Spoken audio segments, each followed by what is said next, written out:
I'll give a brief summary of last session. So, as everybody recalls, last session, you guys went to save your companion, John Ashford. He had been whisked away by a dragon, and you guys went into the lair of Imrith, the Desert Doom, ancient blue dragon. You managed to save John Ashford, but at the same time, you woke up Imrith, and he went ballistic, attacking his own abomination children. You guys barely made out alive, only to be ambushed by his worshipper kobolds, which you guys are able to dispatch also, making it safely back down the mountain. You guys are presently on a mission to find White Plume Mountain. You've been given enough clues to figure out where the next step to find the mountain. So what you need to do is that you have found a seal of Caraptus, but it's only part of the entire seal. You need two parts of it. You only have one part that you got from Alim, the guy who was in the fake dungeon. You know that the second part of the seal is somewhere over here. Somewhere near where there is a cult leader that also was an indoctrinated agent of Caraptus. This is told to you by your sort of follower Khalil, and you guys are on your way to find that. Once you get the two parts of the seal, you need two things you need to get the altar over here. And the altar is locked with two magical locks. One of the magical locks can be opened by the blood of a Shaitani, or the blood of ancient Netherese, which, of course, Khalil possesses. It's in his blood. And the second part of it requires Caraptus' seal, because Caraptus himself came and locked part of this altar. Once both locks are taken from the altar will reveal the true path to Caraptus' vault, which you assume is White Plume Mountain. All right, when you're ready, do you want to? What do you want to do now? Do you want to start heading towards your initial objective? Yeah, I think. Well, guys, I think it's kind of clear. We either go to this pond that can take away our magic if we go swimming in it, or we go to this camp and try to sweet talk Khalil's friend into letting us have one of these symbols.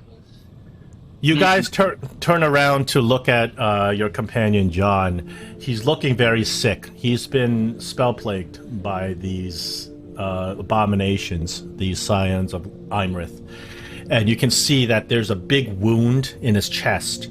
There is blue, fluorescent, glowing blue magical slime all over his chest. No matter how much he tries to wash it off, it doesn't come off.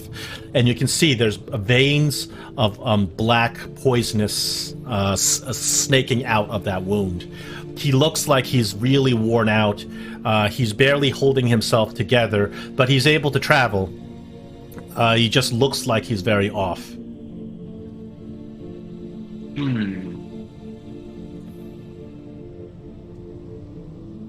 Well, I'm kind of going to defer a little bit to the other two guys since they were here last week, but we got to pick one way or the other, and hopefully maybe John will after a few rests he'll get to feeling better. I was going to say that pond. It takes away magic. I wonder what would happen if we were to put. If you bathe John inside the pond of abjuration, it's an oasis of abjuration. Khalil also told you about this location over here. It's a magical oasis of abjuration, and any object you put in there will be stripped of its magical properties. He has been previously putting all the other seals of Caraptus in there so that their magic can be contained. But if we were to put John Ashford in there, would that cure his spell plague condition? You don't know. Because you actually have not, you don't know, you've never seen anything, you've never heard of a specific kind of oasis or body of water that will abjure magic. Well, if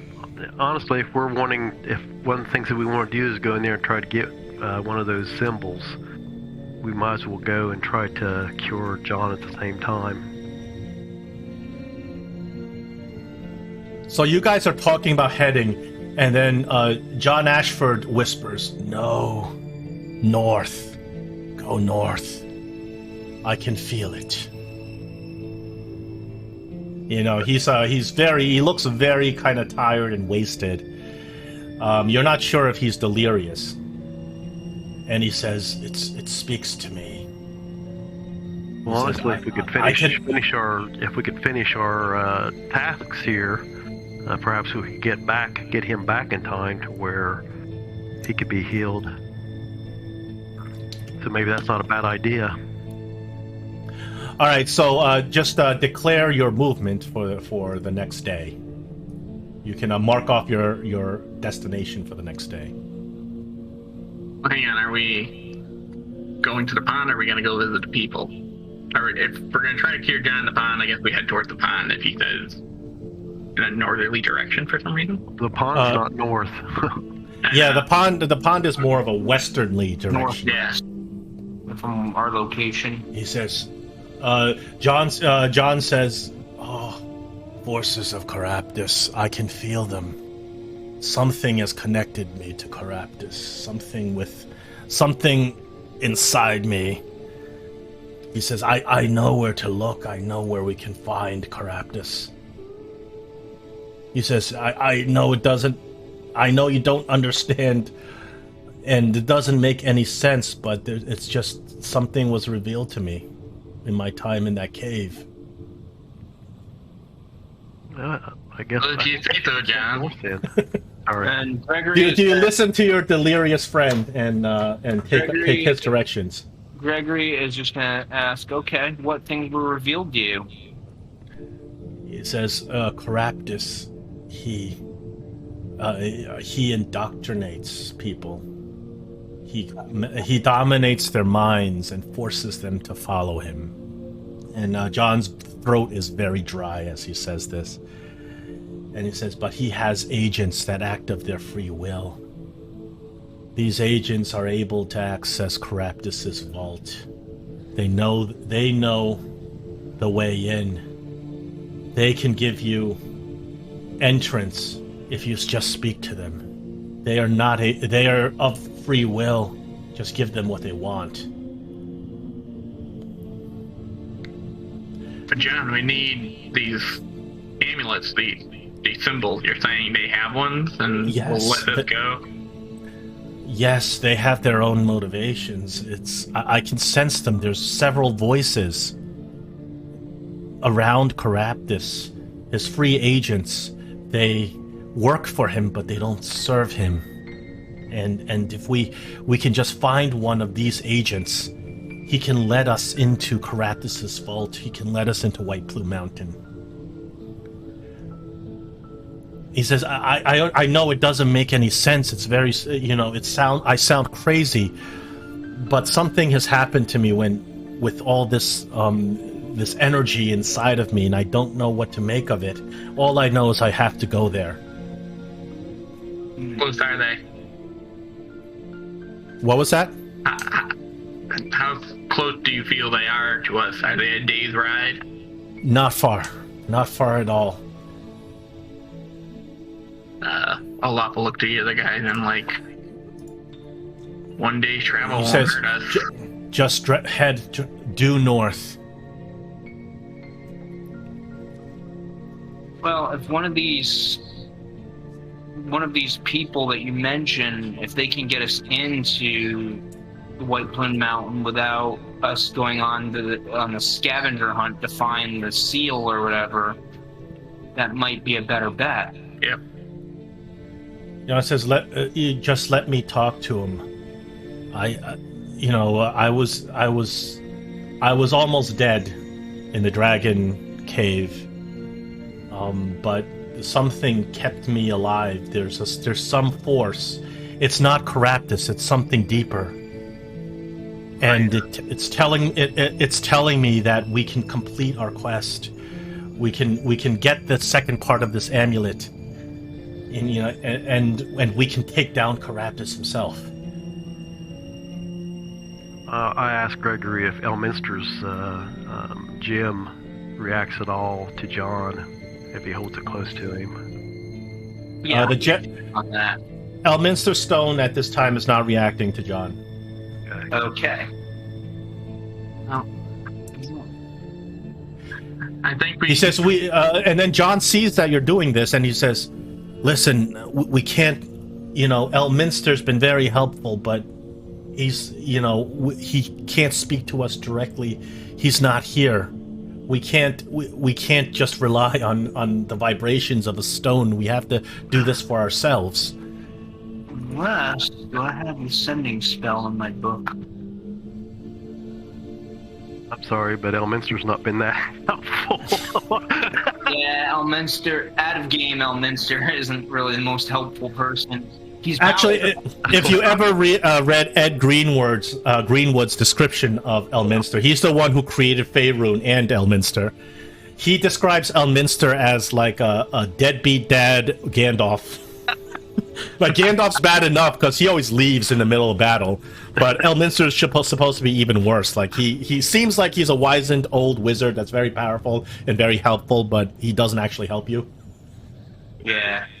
That's what I was thinking. But well, I see no reason not to head north. Actually, I mean, Well, I do have sending in my spell book. If you give me time to prepare it, I can maybe.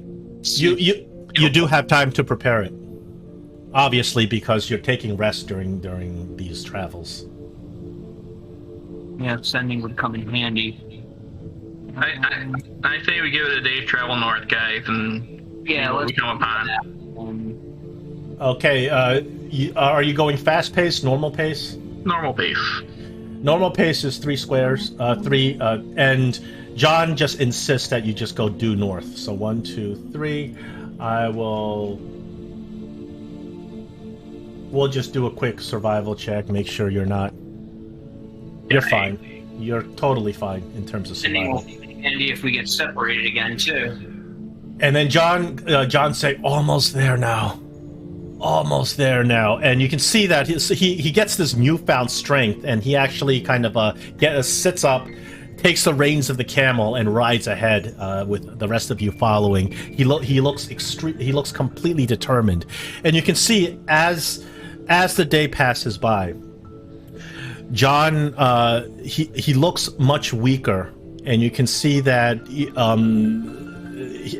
can barely kind of sit up with his heavy armor. But at the same time, you can see that something is happening in terms of the magic infused in his body. His eyes begin to glow a little bit.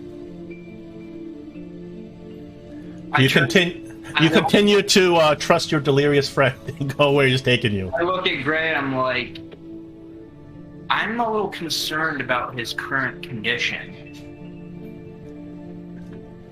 Well, yeah, me too. But I mean, I known John for a while now, and this is something new for me.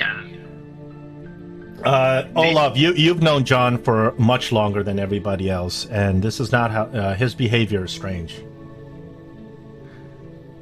But I also don't see a direction we can go that will help us, other than the direction he might be leading us to. Well, you could do the other 2 options as well, but he's sort of insisting right now. Yeah, the only concern I have with this is what if Caraptus has possessed him and is leading us into a trap? Khalil kind of rides next to you while you guys are talking. John is riding up ahead, and Khalil rides up to you and he says, "Beware the influence of Caraptus. If he has dominated your friend, there's no return."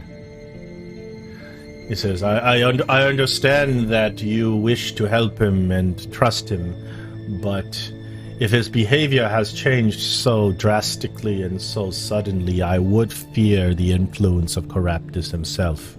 Spending so much time in a dungeon with such a horrific beast can change a man.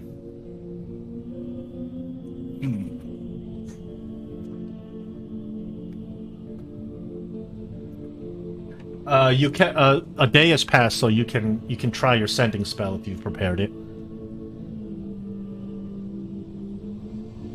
Okay, let's see. At a game, I know this probably might not get me anywhere, but I'll burn a third level spell slot and see if I can ask Elminster for his take on this whole spell plague thing. Where are you sending it?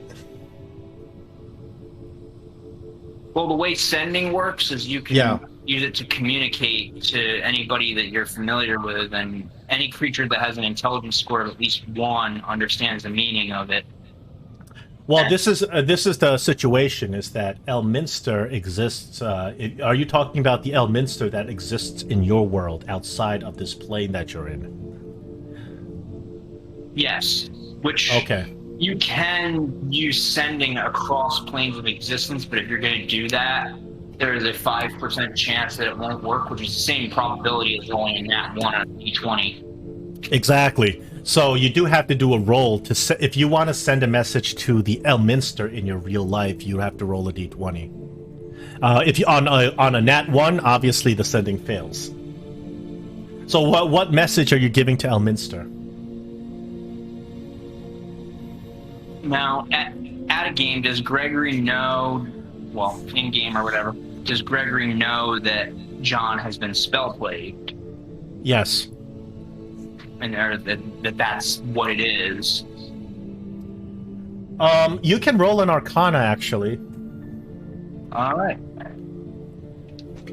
Arcana. Arcana. Trap. The map is covering the tower. No.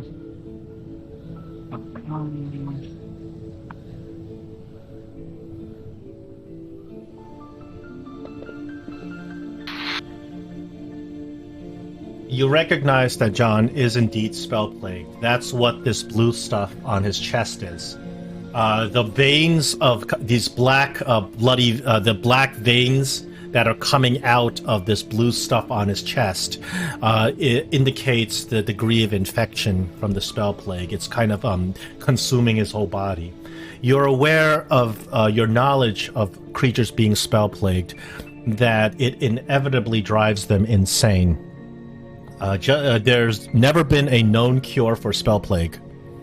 Everybody who gets spell plagued eventually either turns into some horrific monster that has lost its own consciousness, or succumbs to it and dies. So John is definitely spell plagued. You also recognize something else, something a little bit more subtle. And you do this kind of like sneakily. You don't do it directly in front of him. You don't want to kind of him to suspect you, but he seems to be a bit absent-minded at the time. But you go towards him to kind of use your magical senses, your detective senses in terms of weaves of magic around him, and you recognize that John, being a holy knight, receives his powers at being a champion of his deity, which is Timora. So holy knights typically have a weave of divine energy about them. John still has that. It's extremely weak.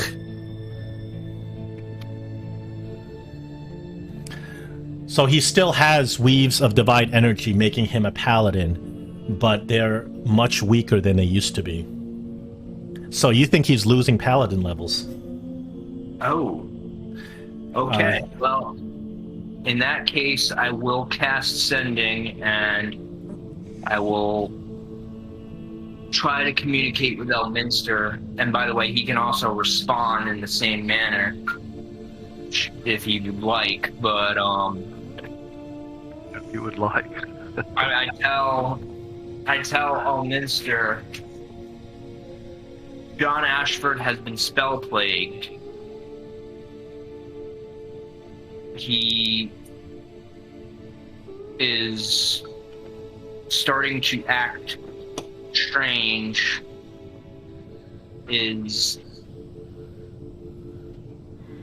telling us to head in a different direction. What should we do? And that's my message to him. You send the message off. You can roll a d20. Alright, D20. If it lands on a nat 1, I'll just roll it in the tower or roll it in the open? Roll it open. Okay. That's fine. That's a 6, so... Okay, so you're pretty confident your spell was successful and you're able to send a message. However, you get no reply.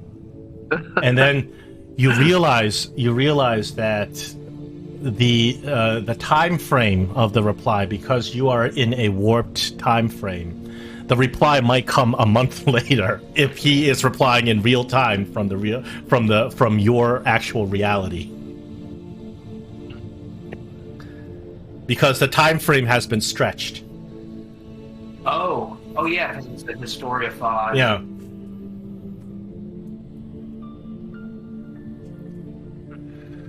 So unfortunately, that wasn't very helpful. You get no reply. John continues north. If you guys are continuing to follow him, he says, "We will be there soon. Yes, I can sense it. It's Agent of Caraptus. He's just beyond the mountains." And the mountains are difficult terrain, so you'll be traveling a little bit slower going above them. Do you guys continue to go with where John's taking you? He's just going ahead. I mean, Stay that way. That way, if he is going to betray us, then at least we're behind him and not in front of him. yeah.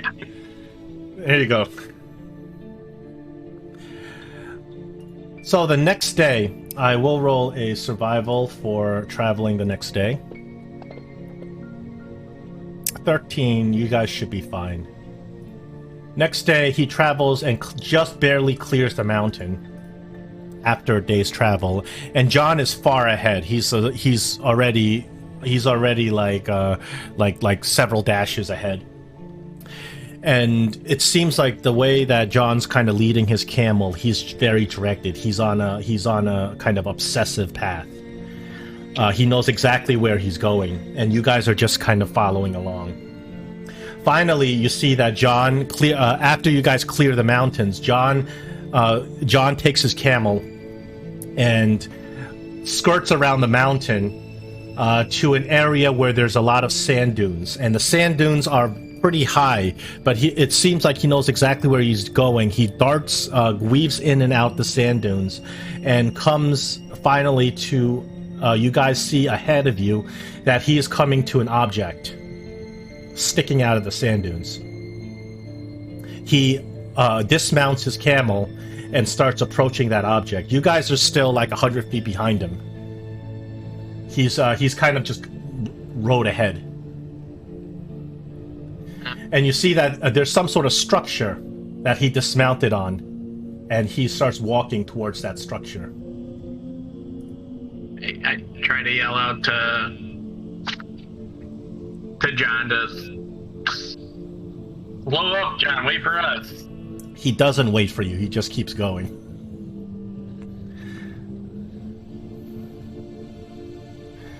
So you've finally, you guys catch up to him just as he's about to get to the structure.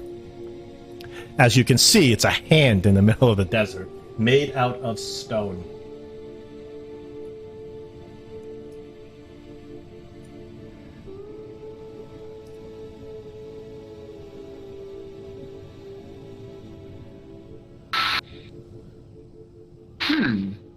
Interesting.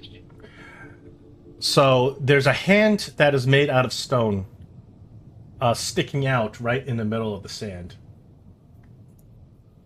and there is a large carpet, about 5 foot by 7 foot carpet on top of the hand.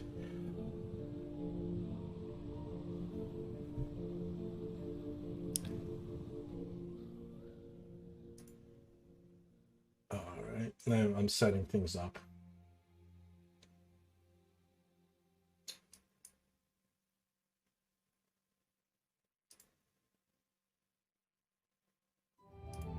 And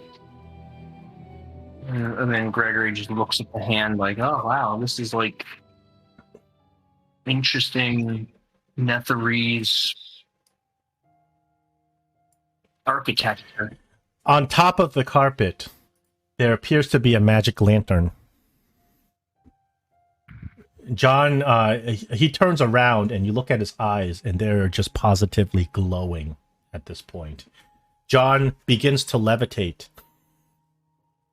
6 inches off the ground. And he says, here it is. Finally. And he floats up. He floats up to, unless anybody does anything about it, he floats up and picks up the lamp. I try to grab him with Mage Hand and get him back, but that's not going to do anything. Mage Hand won't stop him. He starts rubbing the lamp. Obviously, when he rubs the lamp, a green smoke starts emerging from the lamp, and from this smoke arises what appears to be a figure clad in fire. His legs are incorporeal mist, and he rises out of the lamp.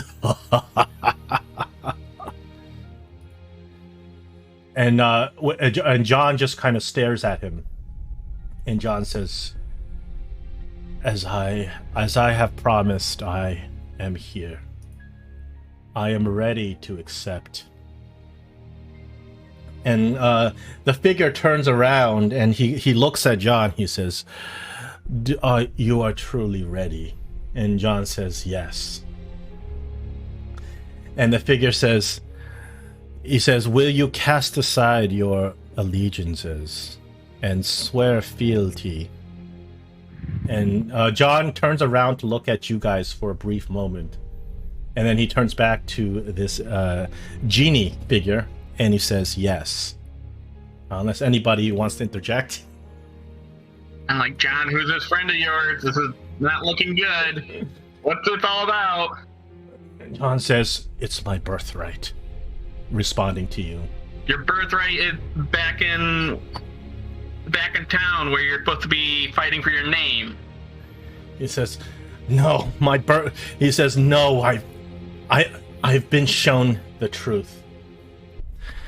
He says, when I was in the cavern with that horrific beast ripping at my soul, plagued with this powerful magic, I called out to my god, to Timora. I called her to give me the strength to survive this and to fight these beasts. I called her to give me the courage.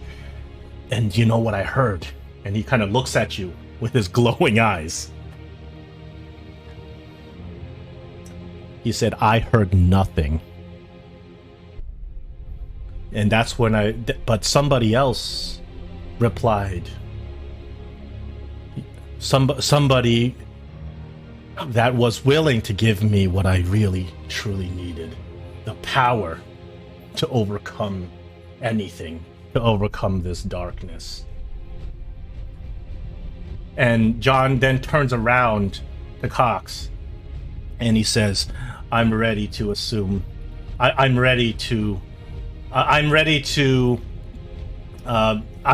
take the power that is offered. And Cox says, very well. In the name of the Forgotten One. It says, in the name of the one who was betrayed. The one whom I truly serve, and the one whom Caraptus serves. In the name of our goddess Tyche. John Ashford, I would ask that you take a knee. And John gives you guys one last glance before he turns to this creature, and he kneels down. And when he kneels down, the genie puts his hand over John's head, and you can see these wisps of magic start swirling around him as John's body begins kind of crumpling up. He begins tensing up. He begins vibrating, and he says, "Now, rise, Lord Ashford, harbinger of the Black Flame." And John stands up. He begins to levitate several feet off the ground in his hands, and he opens up his hands. He says, "I can feel it. I can feel all of the power. Yes." And he kind of and then he floats up into the air. And then Cox says, "You will inherit the great blade, Black Razor. But you're going to have to prove your worth." The genie folds his arms and looks over at you guys, and he says, "Your companions, you will indoctrinate them to follow you. You will show yourself to be the bearer of the Black Flame. You will prove yourself, or you will destroy them." And John, listening to the cue of the genie, floats over to you guys, and he says, I need to explain myself." He says, you need to understand everything that you've been told, what you've been doing. You've been lied to. Elminster, Durnan, everything that we've done to this point has been a lie. And I've been shown the truth. And he kind of looks at you to see how you guys are reacting. Olaf is in disbelief. He just doesn't understand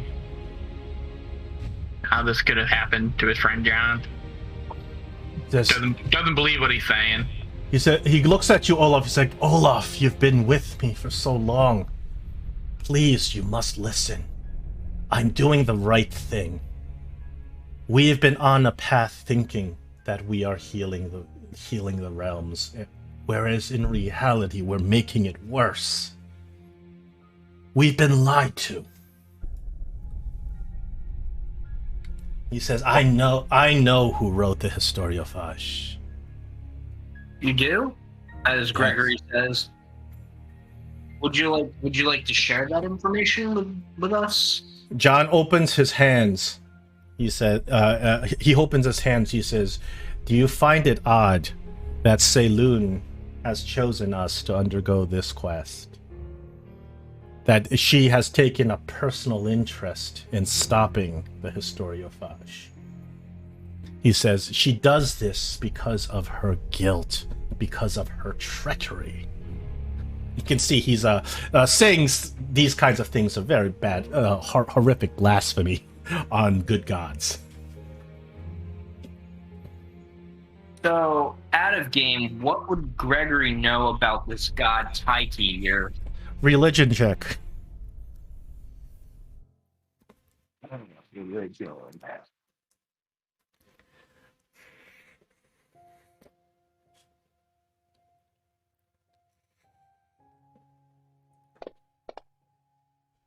Wow, that's a pretty good check.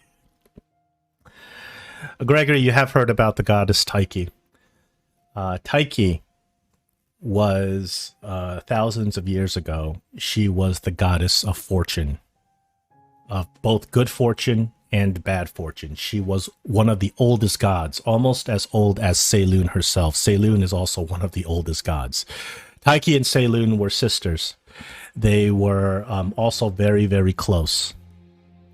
However, there was an evil god had deceived Tyche. He created a rose that was deadly and poisonous. And Taiki, being innocent and very having a lot of goodwill, saw this rose in the field. She ran over to the rose, and seeing how beautiful it was, she took the rose in her hand, and in doing so pricked herself with a thorn of the rose. The deadly poison inside the rose spread all over Taiki, and she collapsed, about to die. She was suffering badly. Seiloon came and found Taiki in this state, knowing that Taiki could not survive the deadly poison inside the rose. This was a poison of celestial proportions, not like a poison that would harm a mortal. This is something that was full of void magic that was so deadly it could even kill a god. Seiloon saw how much her sister was suffering, and she could not bear it, and Seiloon wanted to help her sister. No type of healing magic could help this kind of suffering, and Seiloon decided that she would end Taiki's misery by killing her. So Seiloon took out a sword and came down on Taiki to kill her and end her misery. She did so, but it did not have its intended effect. Instead of killing Taiki, what it did was it did end Taiki's existence, but Taiki split off into two distinct gods, into Taimora and Bishaba, the goddess of good fortune and the goddess of ill fortune. Bishaba is known to be a fairly evil god. Wait, John Ashford's his original allegiance was Taimora, right? It was. It changed from adventure to adventure, but I think that he at least kind of settled on Taimora at some point.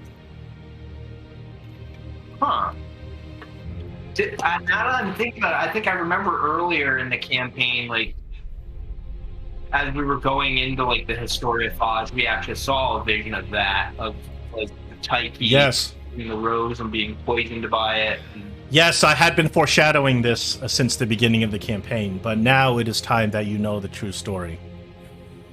So this, Gregory, you know the story of Taiki.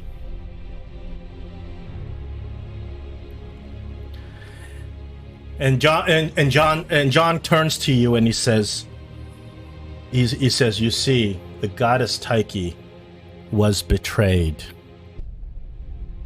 Her existence was erased unceremoniously to sire the existence of Taimora. Taimora is a false inheritor of her celestial domain. Taiki is the true god of fortune, and it is Taiki that I serve now. Okay, does that answer the question of who created the Historiophage? Taiki has suffered thousands of years, drifting in the astral sea, in half-existence and non-existence. And she realized the truth of the matter. The way the world is, the injustice in the world, where the good often are struck down and evil often triumphs. The world is corrupt, it is imperfect, and it must be corrected. And the way the cosmos corrects injustices in the world, and John kind of raises eyes, the sundering, the spell plague, it's through catastrophe that the world can be made anew. The corruption of the world itself must be erased, and so a new world can rise. The Historiophage must continue. It will erase the world, just as Taiki was erased from existence when she was struck down by the treacherous Seiloon. Sir Ashford, you are completely mistaken. I traveled many a day with a priestess of Seiloon, and her heart was as big as the whole wide outdoors, and she would do anything to help anybody, and as would her goddess. And we have seen the fruits of our repairing of the Historiophage, and it has been all good fruits, and we have destroyed many evils. You are being misled, sir, and I ask that you come back to us. You say this, and as you say this, the crystal that you're holding, the Tear of Saloon, through which the previous character, Lynn, had sacrificed herself to preserve, it begins to glow with a warmth, almost reinforcing everything you say. And John Ashford turns around and says, only my goddess will grant me what I deserve. And he looks at you, Gray, and he says, you worship the weak, as are your skills. He points at all of you. He says, you have been holding me back from my true power all along. Now you will fall in line. You will follow me, and we together will remake the world in Taiki's image. I'm afraid you're mistaken again. That will not happen. He says, you cannot defy me. I can destroy you with a thought. And he says, once I am reunited with what is promised me, the great famed weapon, Black Razor, I will be powerful enough to return to the realms and correct all the wrongs. The Historiophage will consume Faerun, and there's no other way. With the power of Maleki and the power of Saloon, we will defeat you. We will not allow this to happen. He looks at you, Gray, and he gives you a sneer. But then he goes and he appeals to Olaf. He says, Olaf, I don't expect him to listen to me, but you. We've been together for so long. We fought together, bled together. You must see the logic of what I'm saying. How can we grovel in this weakness when true power is but a grasp away? Follow me. Don't listen to him. And then he could turn to Olaf. He says, I know you. I know your soul is in tune to accept the gift as is mine. You can hold the same power I do. These two, they're not capable. They're weak, but you and I, we can be strong. And he lifts his hands, and you can see that there is this powerful energy emanating from his hands. You actually start recognizing it is these are warlock powers that that are kind of flying out of his hands. He says, "You see, they are the same power that you possess. It is simply that your patron is too weak. Come with me, accept a stronger patron, and together, we don't even need them."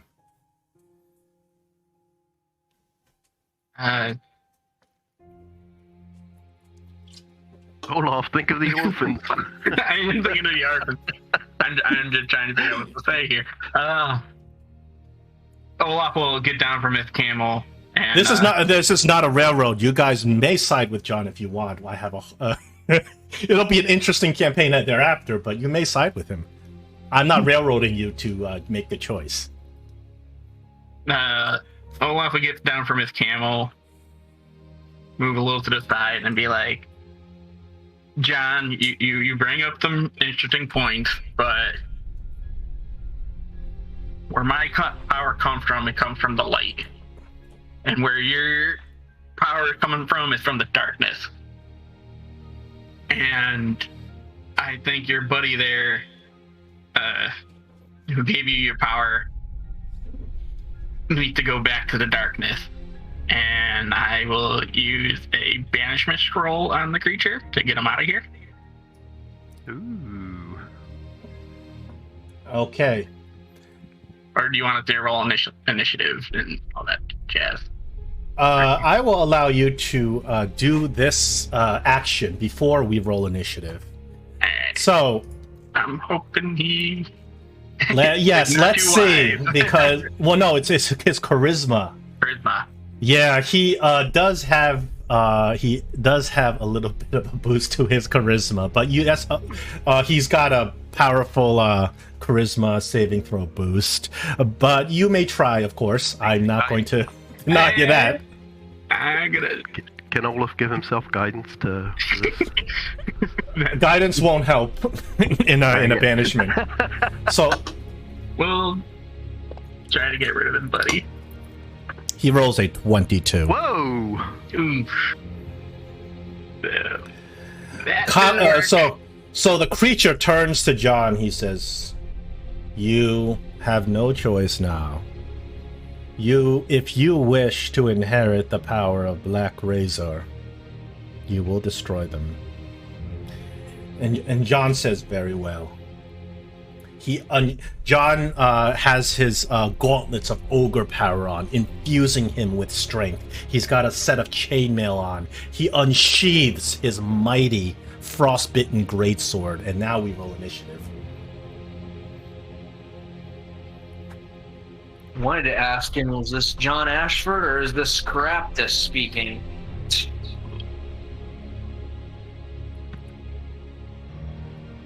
Oh, that's a good initiative roll.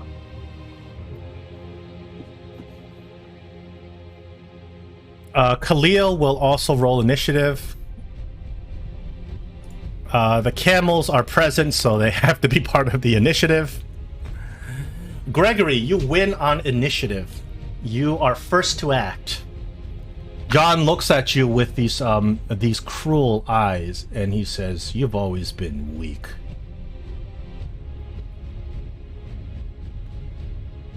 You waste your turns, casting the wrong spells, not synchronizing with the party."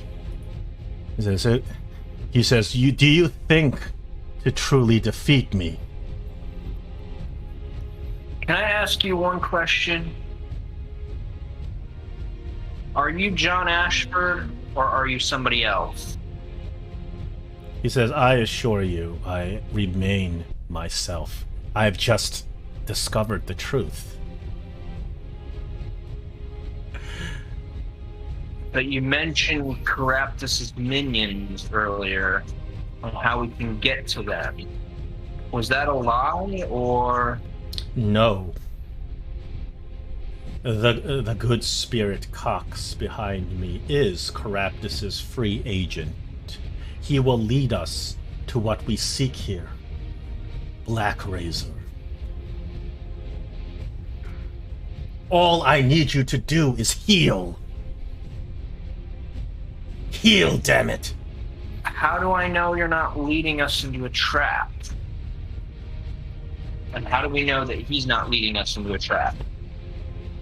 Perhaps I have to show you the power that he has granted me.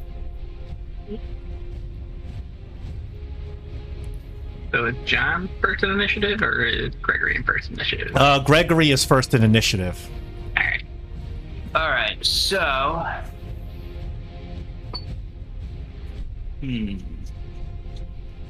Let's see, what to do. Alright, well, I'm going to...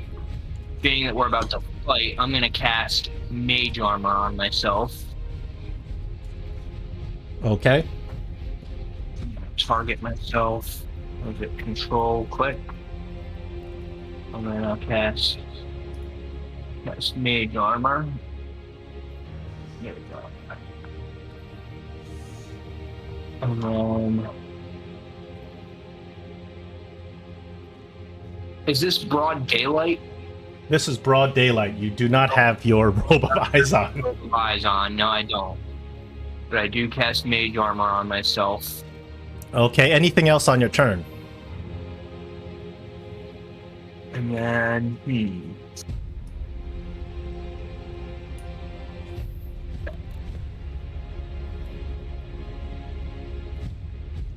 And that's it. I end my turn. Camel one's turn. Gray, you're on. You're riding this camel. Your camel starts to buck at the commotion going on. The battle about to begin. Spells being cast. Well, if he was bucking, I'd probably jump off to allow him to go ahead and run away from the battle. Okay. As a reaction, you can just jump off and let him go. Okay, that's fine. Okay, you let camel number 1 run out of there. Olaf. So John unsheathes his sword, ready to strike you down. You can. Another thing is that you notice that the weaves that he's pulling forth, even though John has lost many of his paladin levels, he has still some sort of connection to Tymora. You guys realize that each of you in every adventure is granted the golden inspiration, correct? That means you spend 3 of your inspirations and you can automatically roll a 1 or 20 for any d20 roll. You realize that John is accessing this power. If you don't use it, he's going to use it next turn. Miraculously, he actually has access to your inspiration, your golden inspiration. Oh, crap. He says, you see, I possess the powers I had before, and I am rebirthed. And you see he's pulling in the strands of Tymora's blessing, infusing his sword with it. Mm-hmm. Olaf will move a little bit over here. And yeah. And then to John. Well, since I couldn't send you to the darkness, I'll show you the true light. And I will cast Thickening Radiance to capture you guys. Right here. And, yeah, that'll just get those 2 without getting yourself. And I will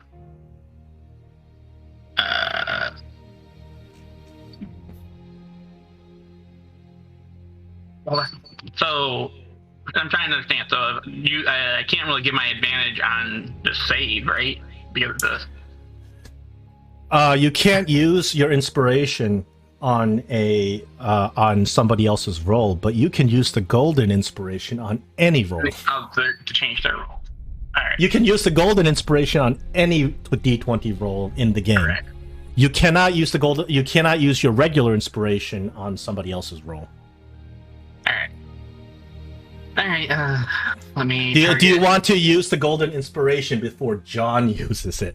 He's ready to take your golden inspiration.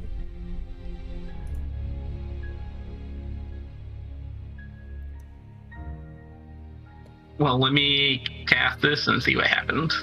Okay, target them and roll their saves. We have John Ashford failing, and this creature, this Genie Cox, succeeding.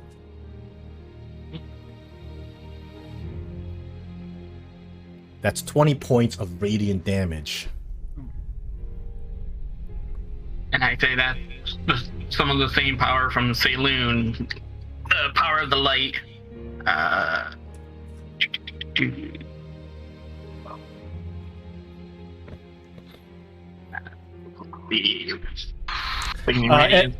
Anything else on your turn, Olaf?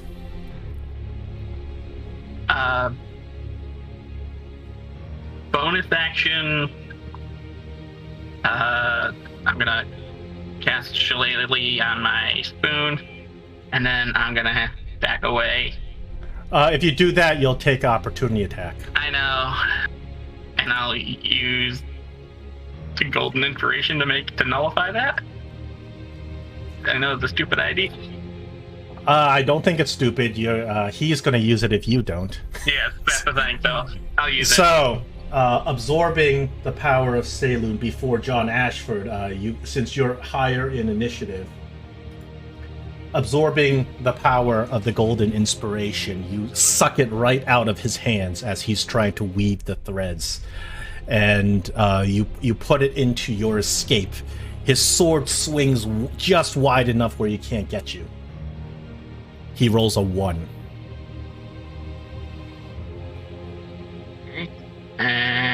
yeah, I'll move over to there, and then that's my turn to the camel. This camel's bucking, Gregory. He's gonna leave. Khalil jumps off. I will use my reaction to dismount. Okay.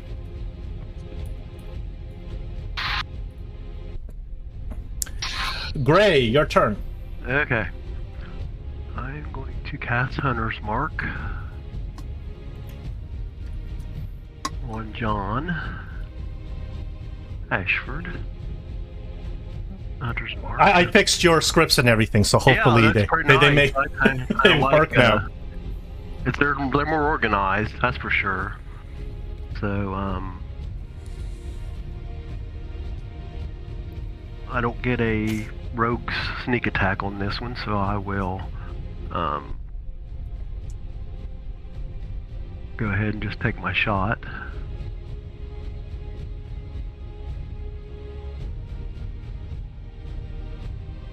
That is actually a 21 as you hit John Ashford. You realize that his chainmail is illusory. It just falls right off, and the arrow sinks through. And a big arrow sinks right into his chest.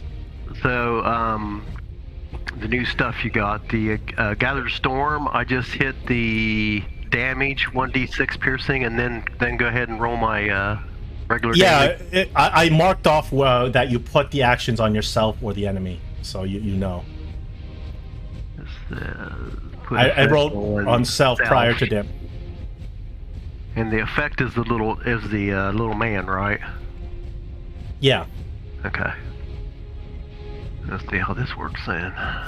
Make sure you damage him, have him targeted, or drop the dice. I usually drop it right on top of him. That'll work, yeah. Right? Okay. All right then. Let's see right there.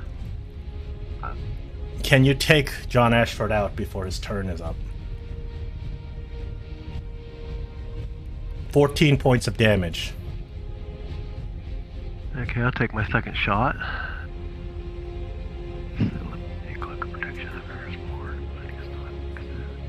Yep, the other one disappeared, so I should be in good shape here.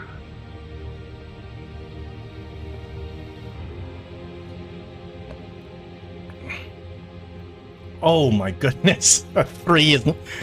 Even John Ashford has an armor class of 9. So that's go ahead and do your damage. Oh! He actually does not have armor. That chainmail was illusory. Okay, well, I'll take that. He has a armor class, armor modifier of -1 from his dex. 13 points of damage. Anything else on your turn? Yeah, I'm gonna move. 5, 10. He says, "Face me, coward!" I'm gonna face you, but it's gonna be from behind this rock.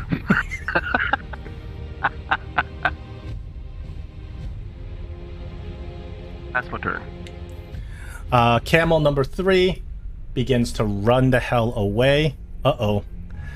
John Ashford gets his turn. 1, 2, 3. He comes over here. And you realize that John Ashford has restatted. He is a Paladin level 2, Warlock level 5, Smite Lock. He takes out his Frostbrand longsword, and with cruel eyes, he says, "Olaf, let me show you the power." And he swings it on you. Miss. But he misses. All right, Olaf. And he has a second attack. So he's exhausted from the sickening radiance. That one level just gives him a disadvantage on skill checks. Yeah, he's level 1 exhaustion, right? Yeah. Okay. Yeah, so level 1 exhaustion will give him disadvantage on skill checks. I don't even think it drops his speed yet. No, that would be the second level of exhaustion. So Olaf, he does have a second attack. He swings down with absolute raw ferocity. He Your misses. attacks are scripted, John. Right. I've known you too long. I know how you swing that sword. You have fought with him for long enough where you can predict how he's going to swing his sword, so you're able to actually dodge both of his attacks. And Khalil is going to help out. He takes out his crossbow and helps you in your battle. He shoots John Ashford. Armor class of 9. He's going to hit him.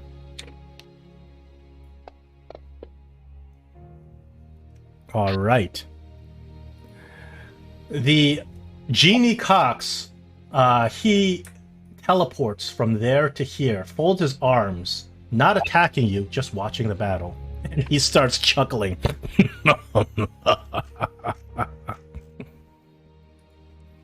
Gregory, you're up. Okay, so a passive insight of... Actually, am I proficient for insight? No, I'm not. So a passive insight of 11 would tell me that John Ashford's too far gone to be saved.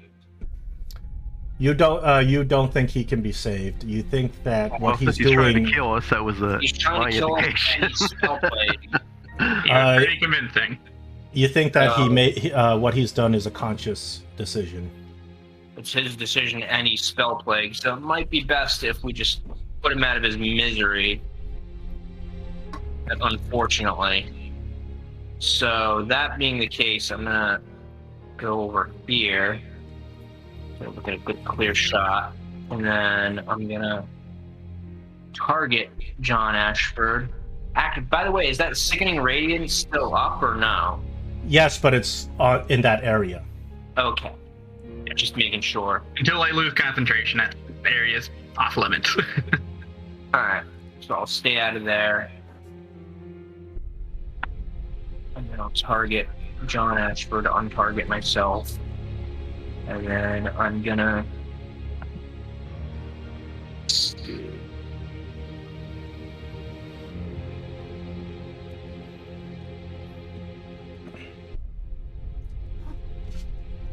You know what? I'm gonna shoot him with a fire bolt.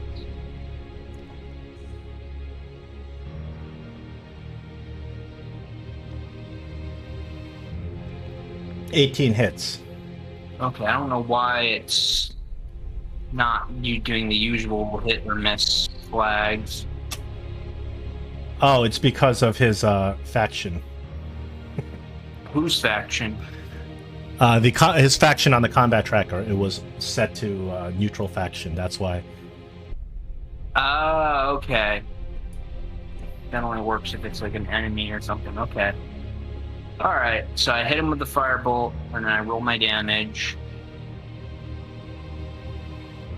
That's 11 fire damage, and then I step back here, and be on the same square as Khalil, and I'll end my turn. Camel 1 is out of the picture. Olaf. John is on his last legs, and he's staring at you. The power! And you can see his hands are sizzling with warlock magic. The power! You will not deny me my birthright. I am the harbinger of the black flame. Olaf will just take out his wooden spoon, cast the green flame blade on it, and say, "This is the true power, and the power of light," and attack him with manipulate.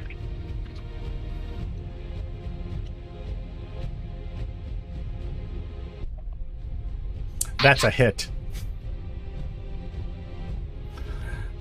John Ashford brought down to his knees. He turns around. He falls to the sand, completely unrepentant, mouth open, staring at the sky as the sandstorm begins to bury him. We're in sandstorm now. Yeah, what's it called? The sands begin picking up during this battle, and as you take that John Ashford down, you hear Cox clapping. Excellent, wonderful. He's sitting there clapping and smiling and looking at you. I haven't seen a show like that for 100 years.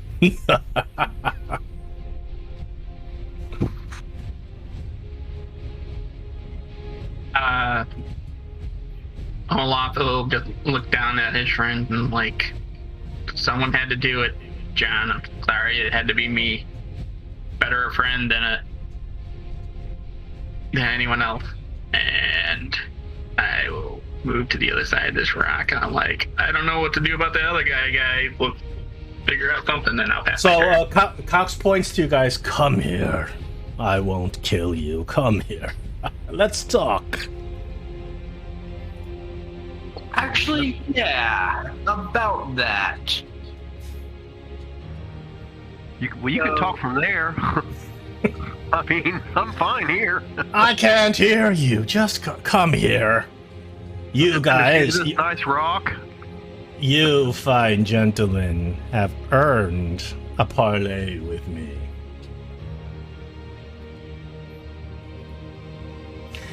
He puts his hands up. He says, I have no intention of killing you today. Well, he's a pretty powerful enemy, so what's going to hurt for us to parlay with him? We don't have to get right up next to him. If we have to battle him, we'll have to battle him anyway.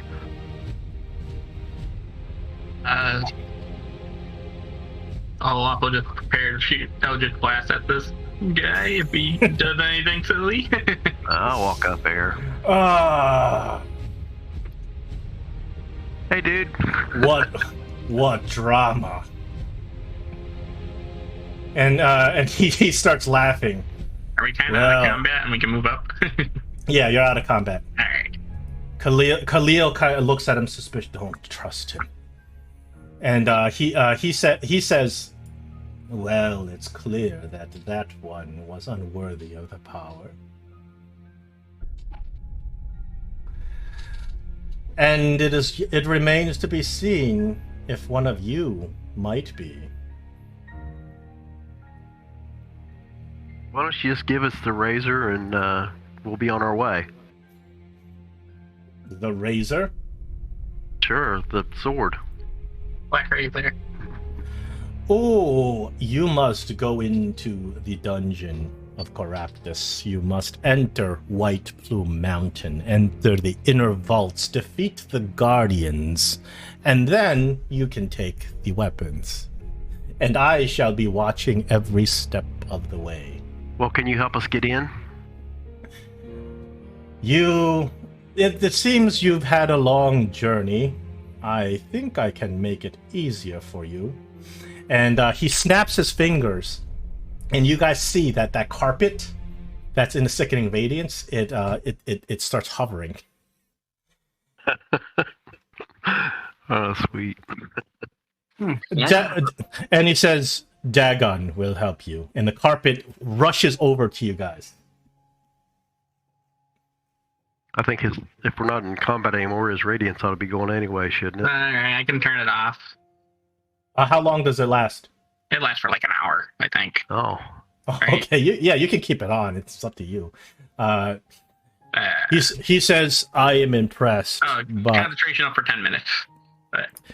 So the genie looks at you and says, I am impressed by your prowess to defeat one chosen by my goddess Tyche herself. Wait a minute. You mentioned Tyche. Yes. Wasn't she killed by another god? Yeah. Yes, but gods don't truly die. We live in a realm with cosmic energies and rules that govern them. My goddess Tyche exists still, in a warped, broken form floating in the astral sea, as she plots her return. Okay, so she still does have followers. Okay, that would make sense that she's still alive because she still has followers. Is Caraptus a follower of Taiki? Indeed, he is. Though not a true devout follower, he has a bargain with her. It is she who granted him cosmic powers. And he uses these powers to fight bitter rivalries with other hedge mages, whereas he should be plotting her return, as I do.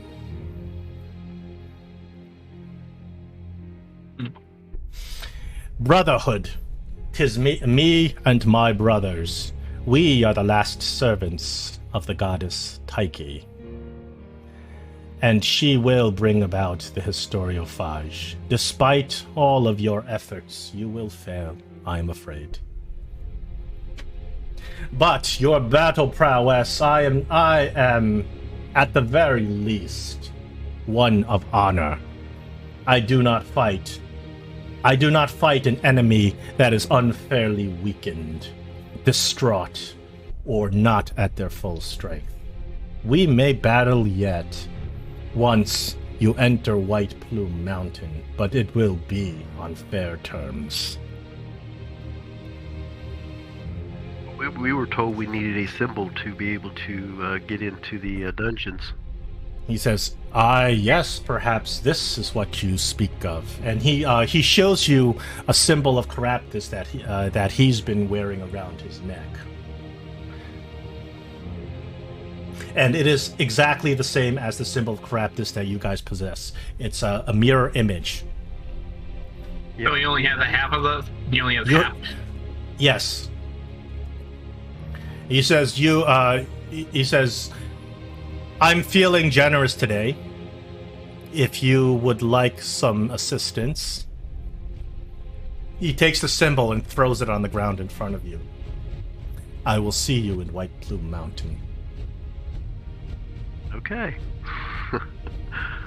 Well, we look forward to entertaining you further as you watch.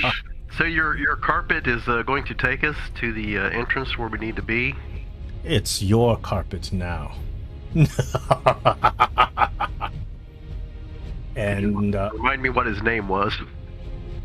Dagon. Okay. Dagon. He responds to the password Brotherhood. The what? The password is Brotherhood. Oh, Brotherhood, okay.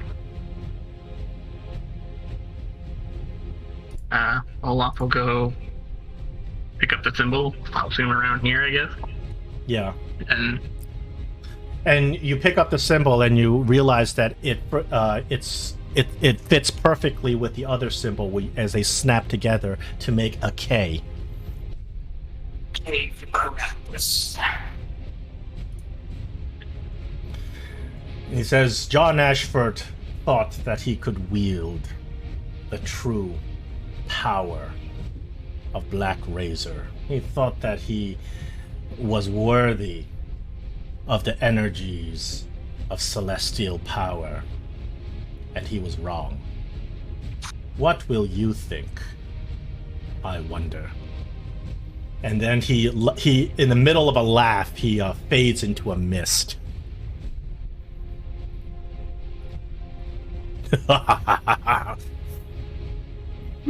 Interesting character.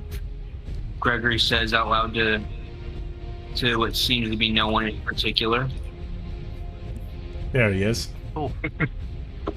I asked Olaf what he wishes us to do with John's body. Olaf would go over to his body and just like say, I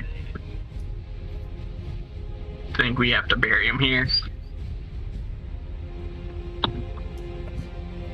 You take the he was, unfortunately, he had fallen to his own power lust. Gregory will tell Olaf, be careful around his spell-plagued wounds. You don't want to get any of that on you. So you prepare his body and give him at least the proper burial. Here, As a memento, can I take his cloak of displacement? the cloak of displacement was destroyed, unfortunately, Okay. during his time with Einmouth. Here are his items. Yep. So, in addition to his longsword, he has the gauntlets of ogre. He has gauntlets of ogre power. You get the magic carpet, of course, by the name of Dagon. And when you pick up when the magic carpet flies away, beneath it, there's a couple of scrolls: a scroll of arcane eye, scroll of catnap. I'll take those. And of course his money. And I'll put all of these things in the party sheet. Yeah. Worst comes to worst. Have that disc or a bag of holding, or Yeah, I got the bag of holding, so. somebody that ring of spell storing, Gregory. Yes. I put them all in the party sheet, so just take it from there. Yeah, we should definitely take his signet ring back to meet his family and. I'll also take responsibility for that, definitely. And at least return the ring to them.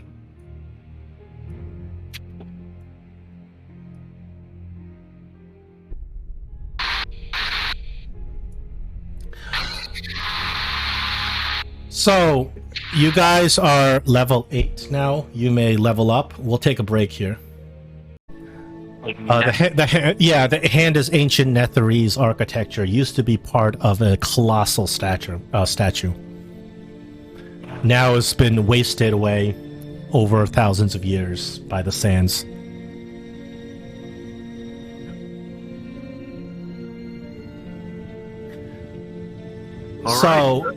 You guys get a level up and the long rest along the way. I don't think you even need a. Here, I'll do a long rest for everybody. Cool.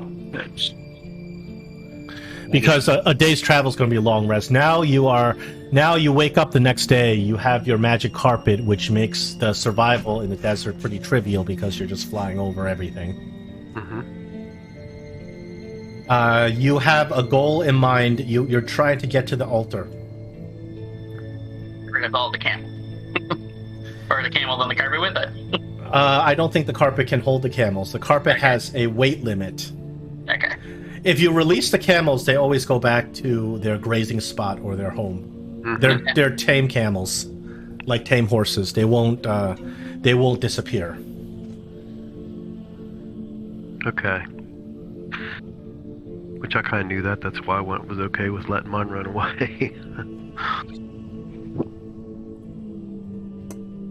So anyway, you kind of faded out when you were saying we had a goal in mind, and then you kind of faded out. You guys are going to the altar. The altar will, once activated, will reveal the location of White Plume Mountain. Mm-hmm. And I have the location for you. So if we're all in agreement, you guys get on your magic carpet named Deegan and fly like Aladdin, soaring through the clouds. And as you get higher and higher, 200, 300 feet in the air, you look down on the landscape beneath you, and you can see that the plain of standing stones is a very jagged looking place. There is remnants of the spell plague and remnants of the fallen Netherese Empire affecting the stones, bending them into warped shapes. You can also see from your height vantage that there's something burrowing beneath the ground around these standing stones. You think that there's multiple purple worms burrowing around. Wow. Luckily, you're in the air, so you're fine. Ooh, well, we weren't underground to deal with those things. We thought we had Cayenne. Yeah, very tragic indeed. So you make your way over to the altar, and Khalil directs you.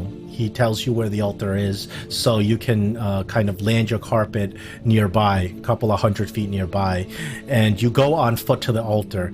It appears to be the tip of some sort of pyramid, along with some ruined structures around it sticking out of the ground. There are several skeletons of large beasts, some monsters, on the base of the altar.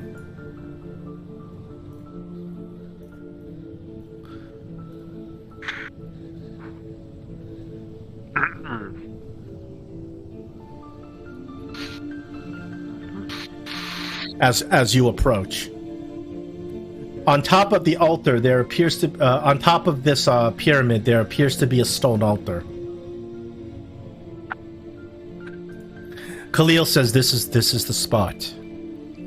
If you have Caraptus's seal, I can provide you with a drop of my blood."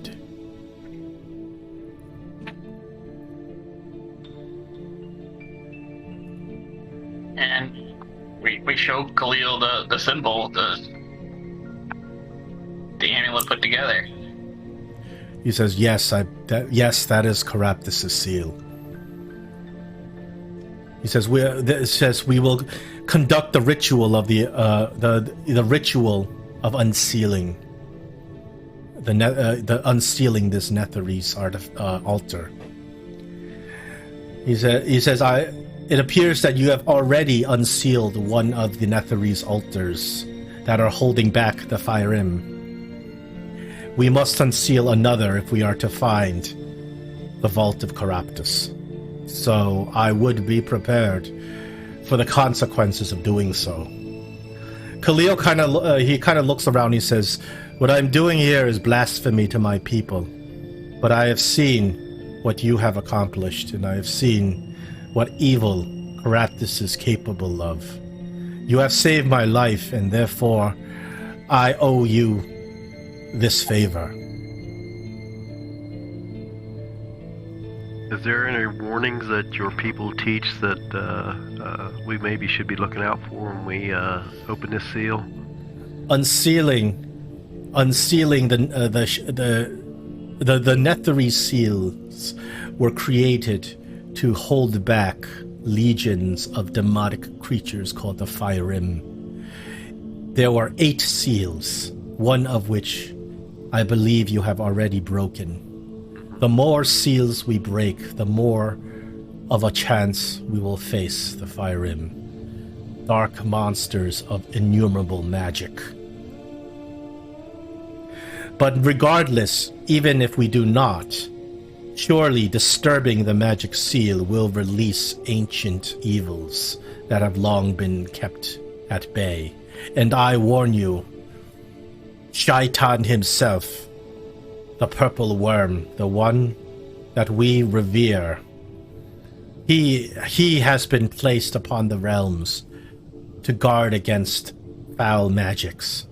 If the seal is unleashed, then it will draw the attention of Shaitan as well. Well, that's what we came for, guys. If we're going to stop the Historiophage, this is what we got to do. I agree. We gotta move forward. All right, so Khalil kind of goes over to the pyramid, begins examining it, and he finds a couple of footholds, and he begins climbing it. He gets to the top of the altar. A little closer with him. Yeah, he motions for you to come up there with him.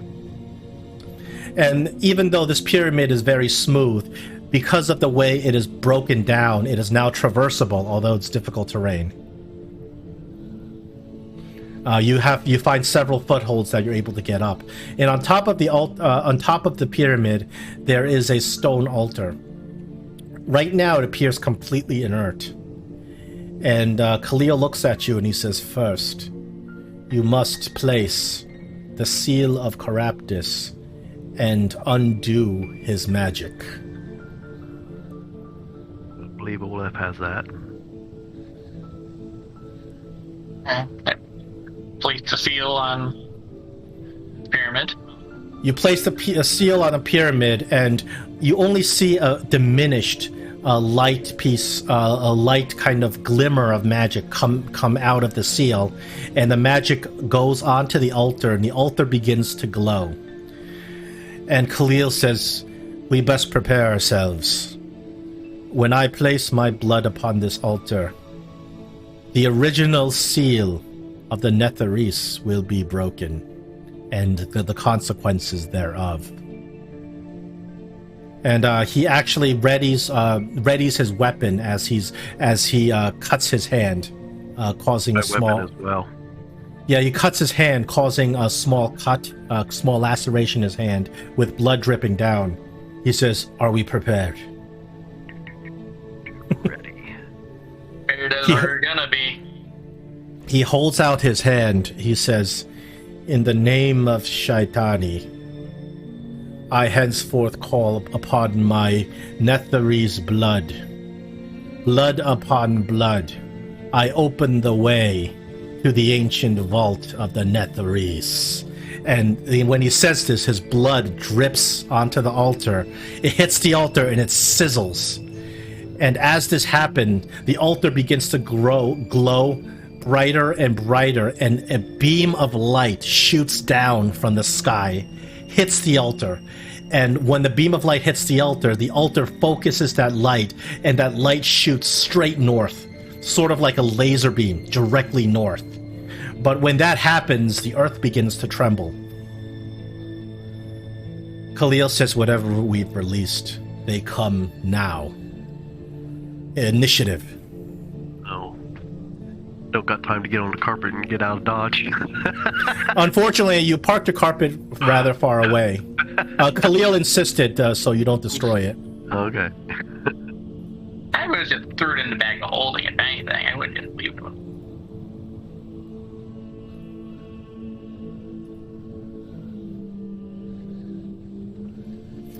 As the ground begins to tremble, you see skeletal hands claw themselves out of the earth. As 4 twisted, horrific minotaur skeletons claw themselves out of the ground. Oh, that didn't show up yet. Got 1. There's 2. There's 2. There's 3. But 1 They should open disappear. Yeah, I'm wondering why it's doing this. When one shows up, the other disappears. I've never seen this before. They're polymorphing into sand. Yeah, this is bizarre. You know what? I'm just gonna do it like this.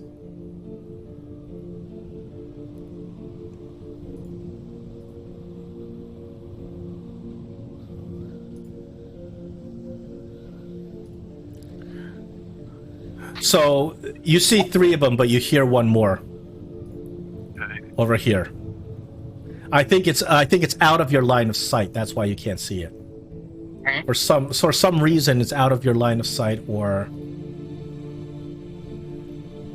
you know what? What I'm going to do is I'm going to get rid of line of sight for this map.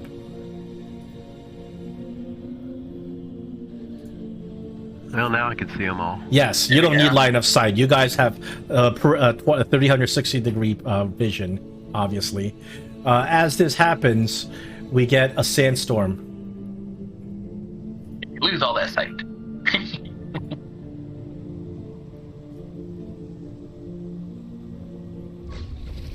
Gray, these creatures claw themselves out of the ground.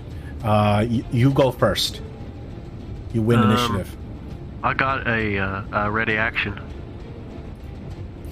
Oh, they are already readied, so they crawl themselves out. It just goes by initiative. They're not surprised or anything. All right. I will move up to here, and I will take a ricochet shot at Minotaur skeleton number 1. If I can remember how to do this. Okay.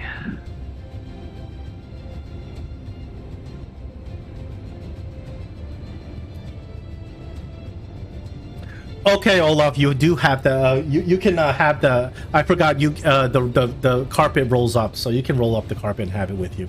You want to try to lay the carpet out and escape on it.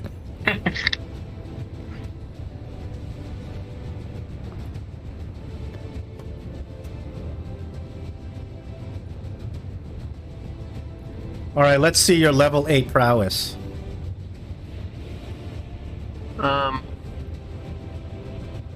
Oh, there's a ricochet bow thing. I couldn't find it for a minute. Okay, so I have to. I want to do 2 shots. 2 ricochets will cost you a Wisdom saving throw DC 12. And I hit the effect. Put the effect of 2 ricochets on me. You roll the save first, because if it fails, then your whole attack is blown. So save DC 12. Then I need, right? Yes. Yes. Okay. And just pick it up and put it in the. There. Got 12. No, what you need to do is roll it on yourself. So pick it up. Target yourself and click it. As if you're an enemy, you know. There you go. You fail. You try to do a ricochet shot. It bounces off, but however, it hits a rock in an odd angle and it ricochets into the sand. That's your first attack. I'll say crap, and I'll just go ahead and take a regular shot as my second shot. That hits. Okay, and can I go ahead and put Hunter's Mark on him? Sure.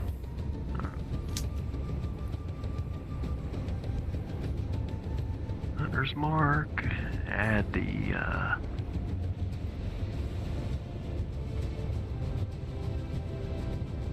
swarm and do the damage. There we go. Oh, I got nope. I don't get sneak attack on that. So. You don't get sneak attack. That includes your swarm. That's a good hit. Mm-hmm. I am going ahead and move down a couple more, a little bit farther. Remember, it is difficult terrain. You have 15 feet of movement instead of 30. Let's see. Where was I? So 5, 10. So I'll move back up to here then. I believe. And pass my turn. Minotaur number 2 begins clambering up the pyramid.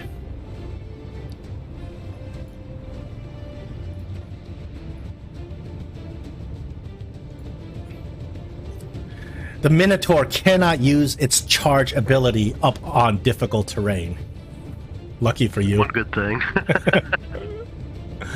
But he has a massive axe that he just swings right in your face, Gregory. Okay.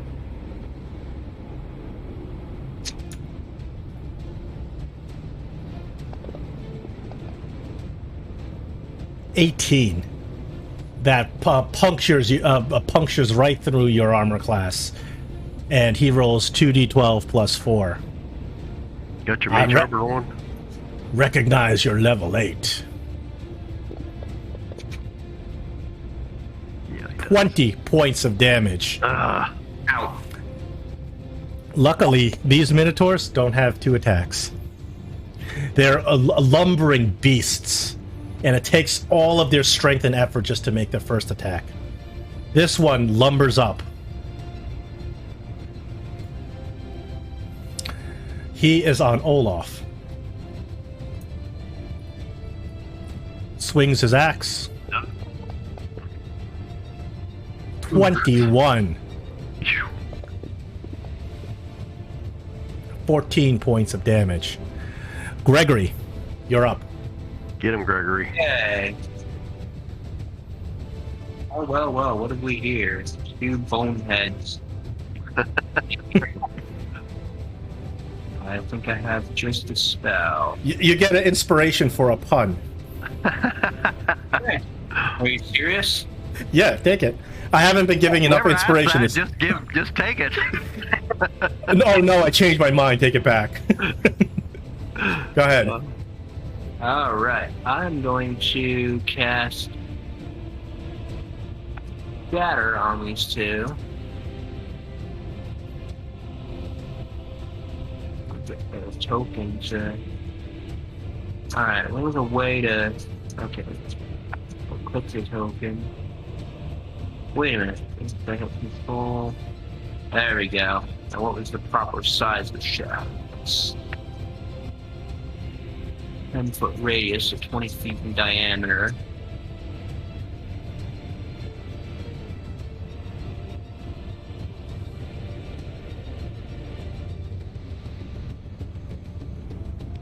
Yeah, another issue is that when you drop these spell tokens, they're not properly sized for some reason. They should automatically get the appropriate size. I don't know why when you drop it, they always come off in a wrong size. Here, does that help? I have the spell already. There you go. That's the appropriate size. I was going to get rid of this one. Yeah. But like, That's, and I'll target. It didn't automatically target them. I gotta check. Yeah, because this is the one Olaf dropped. Yeah. All right. So I target these two guys, and I will roll the Constitution saving throw for them.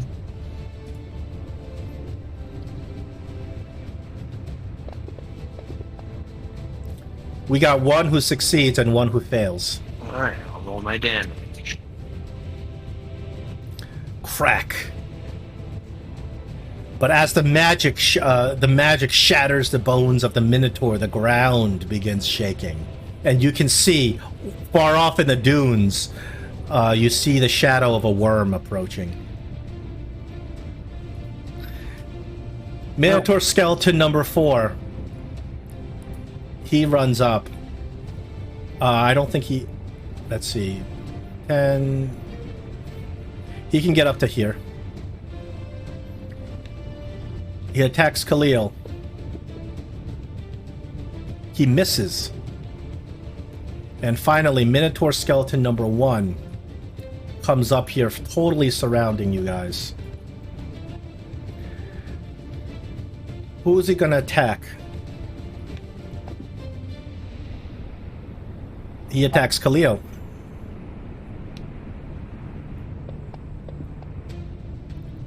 He's gonna hit Khalil. Devastating 2d12 plus 4 slashing damage. Whack down on Khalil. Now we are at Olaf's turn. yeah. Hopefully these creatures are not that wise. And yeah, I just want to double check something. I can't do that. No.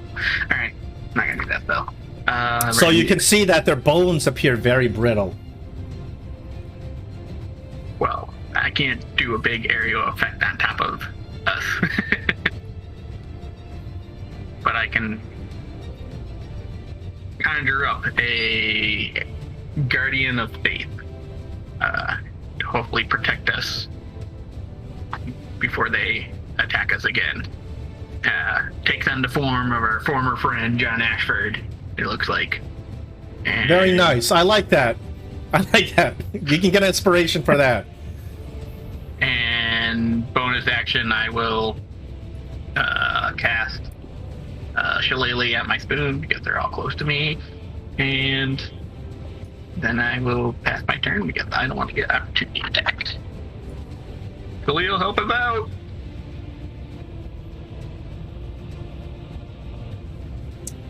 So, unfortunately, Guardian of Faith is only active if a creature moves to a space within 10 feet.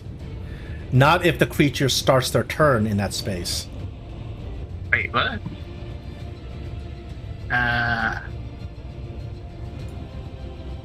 Moves to a space within 10 feet for the first time. Or for the first time on a turn.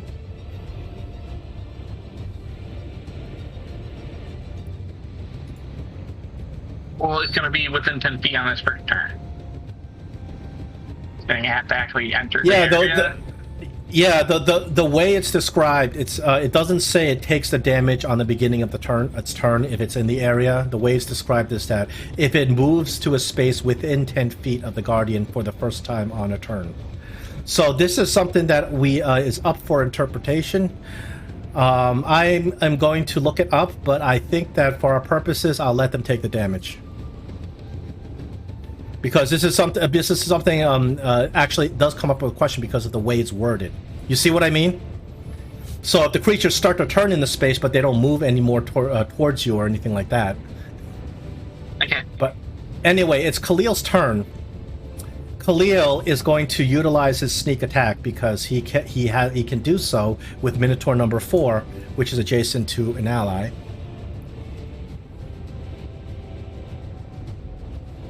Khalil also has multi-attack. He does a scimitar attack. Hits, activates sneak attack for his damage. Khalil has a second attack. He also has a effect with his scimitar. However, these creatures are immune to poison. So, Pathfinder. Yeah. Second scimitar attack is also a hit, and 7 points of damage on that. Gray, it's your turn again.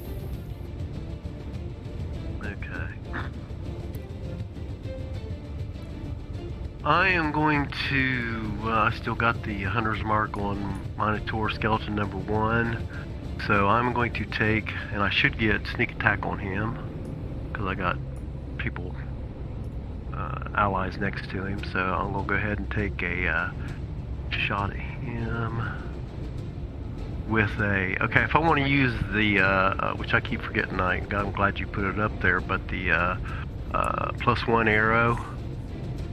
Yes. How would I go about using that? Well, there's a couple of ways. The easiest way is that you know that modifier box on the bottom of the screen? Just put a 1 in that. Plus, and then when you do your damage, also put another 1 in that. Okay.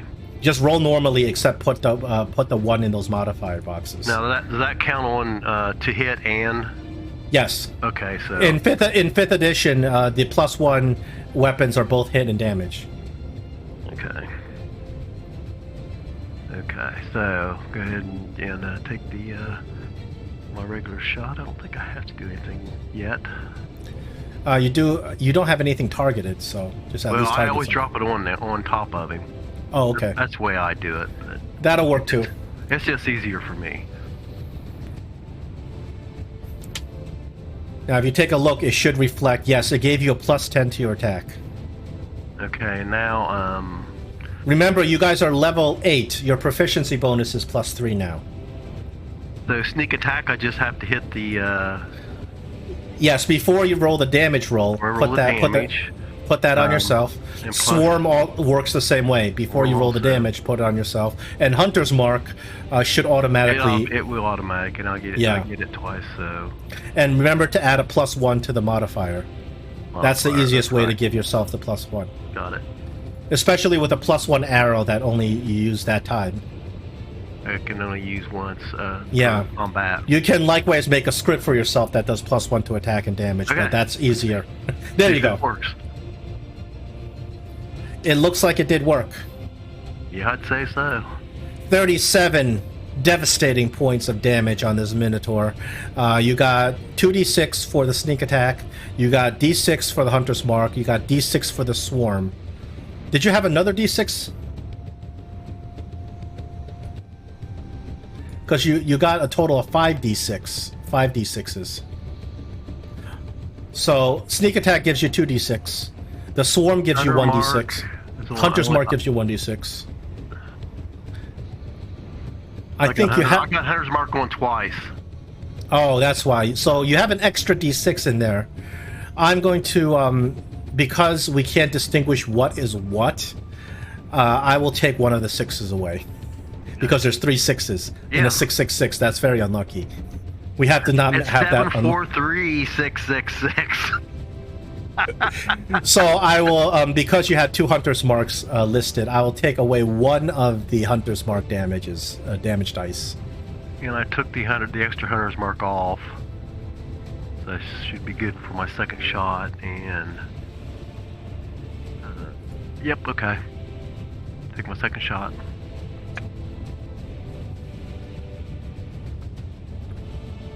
Second shot hits. Hit. Okay. Come on, go down, you stinking skeleton. Not quite. Levels are higher, monsters are beefier. Yeah, I understand that. I'm just going to move around to here. About 15 feet. Ready, come join this fun. This is way too much fun. Remember, you guys no longer have a tank. I know. Your 3 allies might be squishier than you. Minotaur number 2 is going to continue his assault on Gregory. So, do I do my deck save first on him? Oh, yes. Roll a dex save on him for the Guardian effect. He rolls a 17. Still takes half damage. So it's a flat 20, correct? So I'll just give him 10 damage. It's a additional 4 points for my radiant damage because of my radiant soul feature. Oh, so it's a total of 24, so he takes half of that. Yep. Okay, so that's 12. Yep, I gotta keep track of 60. I do know that. He is going to continue his assault on Gregory. He misses. All right. Good job. This one is on Olaf, continuing his assault on Olaf. He gets a deck save first. He succeeds on his dex save. So He therefore misses on his attack. So he also takes those 12 points of damage. 24 so far.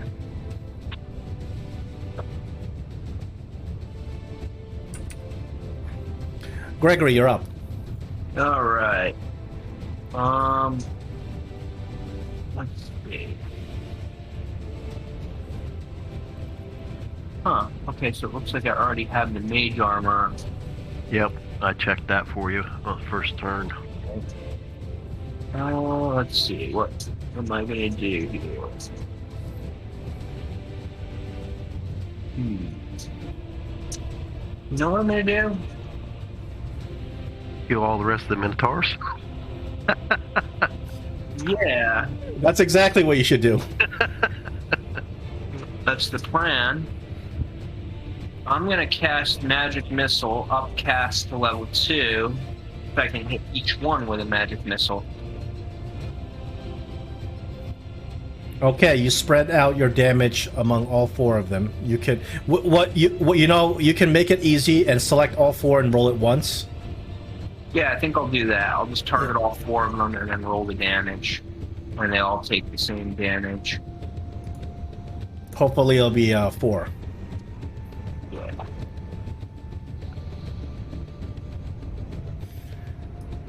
It's a 3. It's a 2 with +1. It's 3 points of damage spread around. Each one takes that damage. Yep. That's a 2nd level spell slot. If I can get to my spell slots. Minotaur skeleton number 4 has been going after Khalil. A failure. He takes Nice. 24 points of damage. Oh, you already applied it. Great. So he's going after Khalil. He attacks Khalil. Misses. Wow, these skeletons are missing so much. That's good. And then he gets to have some fun. Failure. That will destroy him. Good job, Olaf. Okay. From deep within the dunes, a horrific beast emerges. And after all that damage, my dude is done. And Khalil screams out, "It is one of the children of Shaitan, a Satak worm. It is angry with us breaking the seal."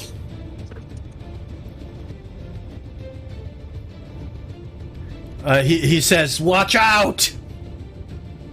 The Satak worm, for the rest of its turn, emerges right out of the dunes over there. It looks at what's going on up there, and it roars. Olaf. Gregory.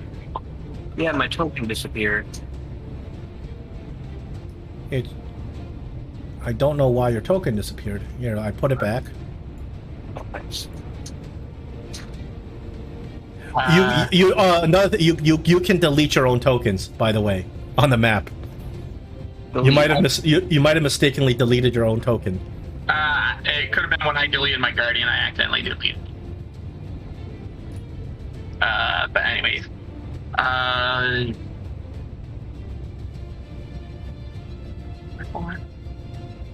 there's number 4, Olaf.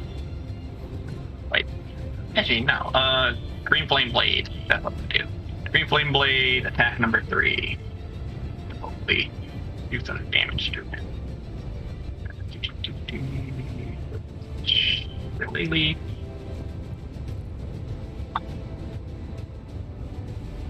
Doing that go. Oh, that's just Lily effect. Let me do the attack. Try that. Miss. Oh, you don't quite hit. That was Unfortunately, a warlock does not get second attack. Nope.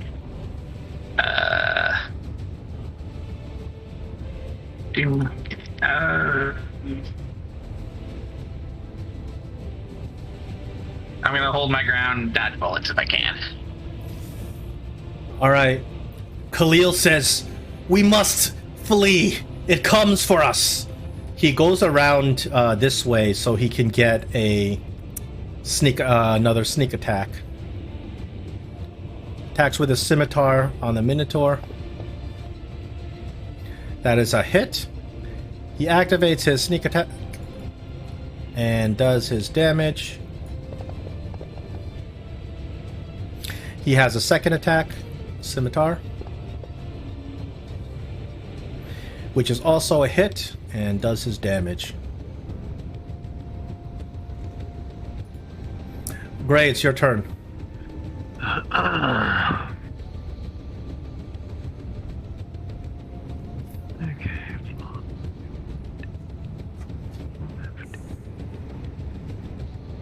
up there.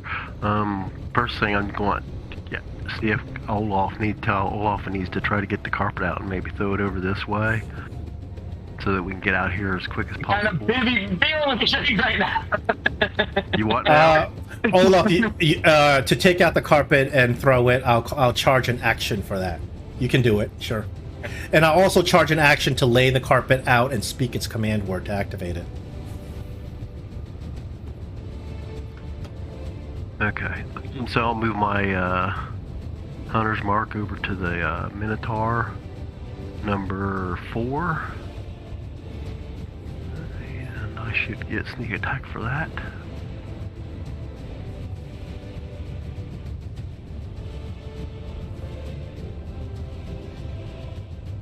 Wow, I didn't think I was going to hit with that one.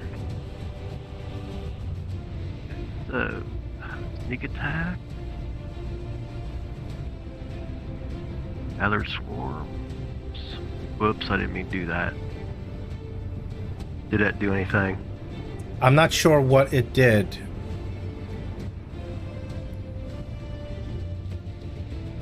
I just hit the wrong button. I didn't have anything targeted, so it shouldn't really did anything.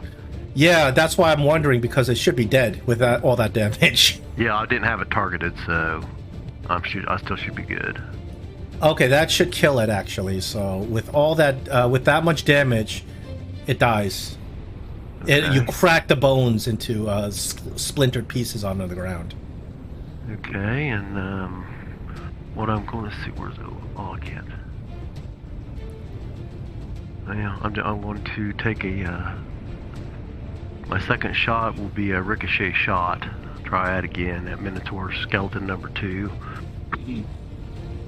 Let me click the first one off. Now I'm going to go for 2 again. Might as well. Can I use advantage? You can use your inspiration, sure. Yeah, that's what I meant.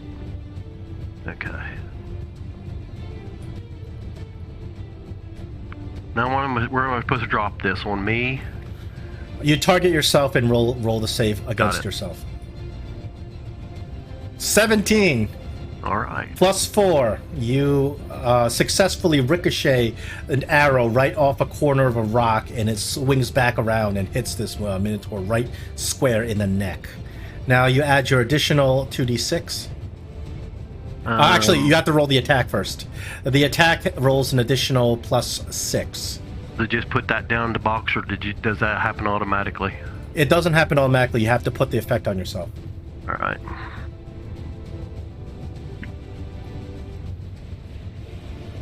Okay.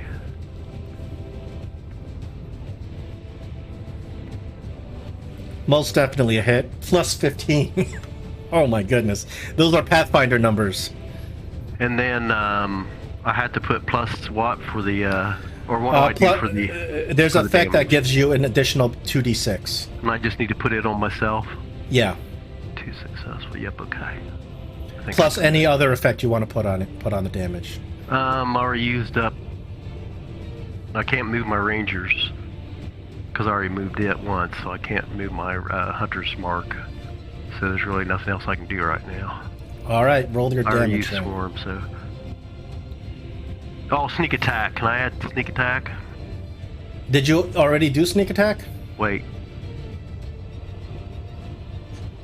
Yeah, I think I did do that on the Yeah, first- I think you yeah. did. Yeah, I think you Yeah. already did sneak attack.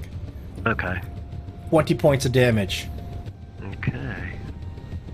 Anything else on your turn? I'm just going to remind Olaf to get the carpet out as quick as he can. Oh, I got to pass my turn, don't I? That's all right. Minotaur number 2 has been targeting Gregory, continues to slam down on Gregory. Hang in there, buddy. 25. Oof. Yeah, no, that's gonna hit me no matter what. 14 points of damage. This time, instead of using his axe, he puts his horns down and just gores you. Oh, goodness. He's mad. Oh yeah, he's pissed at me. Hey, you What? taking anything? You're grappled. You're grappled. Minotaur skeleton number 3 is going to try the same thing with Olaf.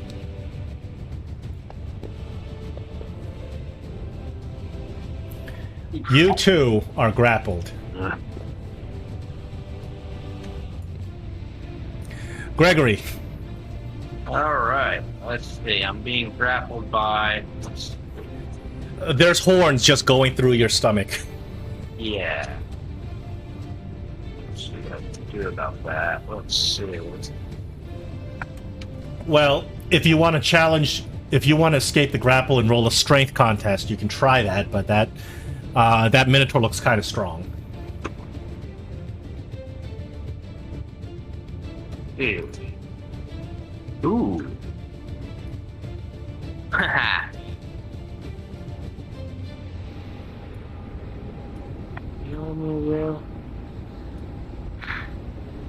Perfect.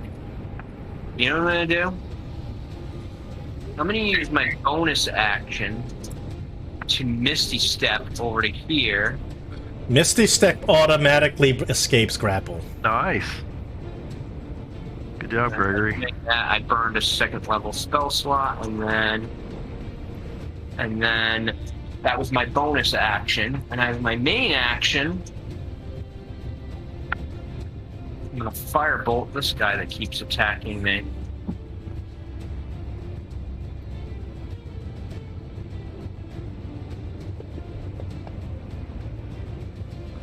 $11 misses. I think you have 2 bolts. Or is it 2 dice of damage? No. Yeah, no, it's 2 dice of I damage. hit the wrong button. I didn't hit a fireball. I hit The damage. Yeah, I'm sorry, that was the wrong button. Just Yeah. attack again. Fireball is a save, not an attack, though. Unfortunately, an 11 not gonna do it. Way, but whatever. Fine. Alright. And that's my turn. The Sahak worm, with blinding speed, goes over to the slithers over to the pyramid. You can see his entire body is about like the entire length of the dune at this point. He earth glides over there, and he activate. You can see that he lets out a roar, and a powerful wave of abjuration flies out of him. He is intensely angry at the misuse of magic. He activates an agonizing aura. So, who's within 30 feet? Let me do a measurement. Only Olaf. Only Olaf, because unfortunate to you, very unfortunate to you guys, these minotaurs are immune to the effect that he is going to create with the agonizing aura. So, Olaf, he's going to select you, and you roll a Constitution saving throw. You fail. You are poisoned. Ooh, So he has a persistent aura around him. Anybody who is inside the aura starts their turn on the aura or enters the aura rolls that Constitution save. Olaf, both poisoned and grappled. Do you have a Misty Step? if I pull out a scroll, but I don't know how free my hands are to do it, to dig out stuff out of my pockets and everything. You can take action, even though you're grappled. It doesn't preclude you from casting spells or reading a scroll. It just makes your speed 0. Mm-hmm. And advantage on attacks against you. Alright, I will use... So, is using the scroll an action? Yes. Even if it's a bonus action spell? Oh, I forgot his Misty Step. Misty Step is a bonus action, yes. Using the scroll is a bonus action. Nice. Alright. That's even better. I will use... I think I only have the one scroll. Let me get double check. Do you have a scroll of worm destruction? Nope.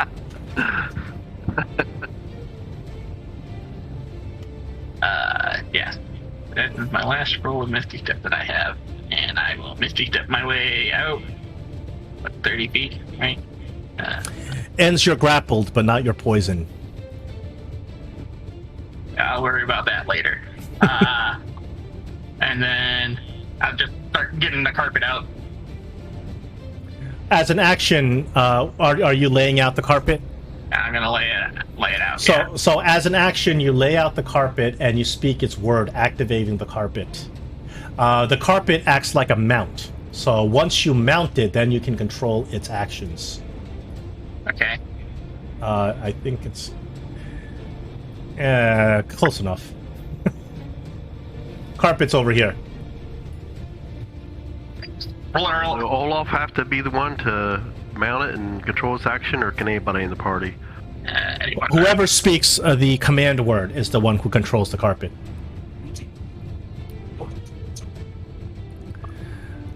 Khalil turns around, sees that you're ready to go, retreats backwards onto the carpet, and he says, "Quick!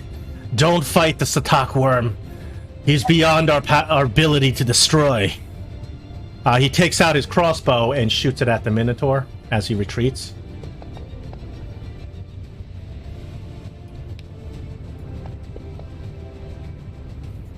That's one hit.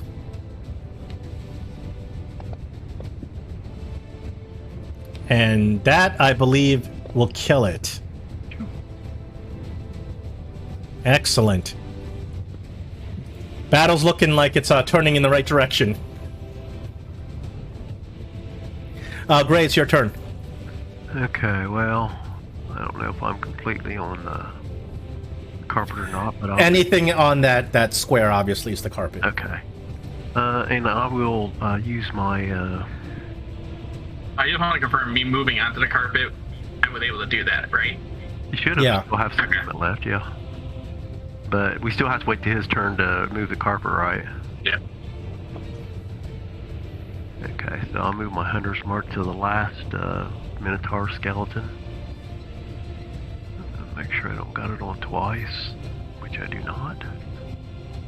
And I don't get anything extra that time, so...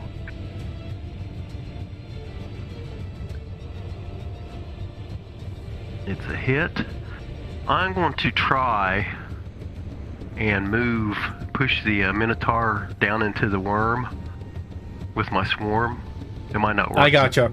Okay. Yeah, you. It's a save. You have to roll a save for it. Try to find it. So the dice, I just need to roll it on myself again, or what? It's a save on the part of the skeleton, so you have to target the skeleton and roll it on the skeleton. Got it. He succeeds against your swarm. The swarm doesn't seem to bother him. Okay, well, I'll take my second shot then. Your first shot should at least be damaging it, too. Yeah. So roll damage twice. Okay. Yeah, I forgot about that because I did the swarm thing first. Whoops. I did that wrong, too. I hit the wrong thing. I hit the worm, take it off the worm, and let me try it again. I'm going to blame it on my disease. Okay. Okay. There we go. There's one. And there's two. Okay. And that's all I can do, and I'll pass my turn. Alright, this Minotaur previously was targeting Olaf, but now Olaf is out of range and his speed is reduced here. So, so he can... Let's see what we can make it up to. 10, 15. He can make it up to only Gregory. Unfortunately, you're the unlucky one, but you're on the carpet, Gregory, so that's the good news. Should he get advantage? Or should the worm get disadvantage since he's on the carpet? Why would it give it disadvantage? Well, because he's up higher because the carpet's floating. That wouldn't give you a disadvantage.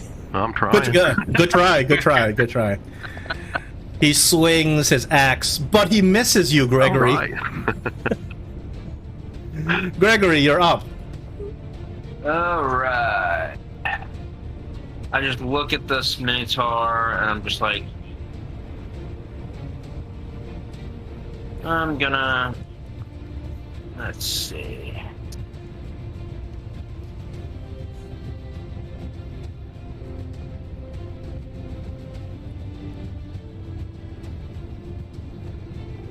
I'm going to cast...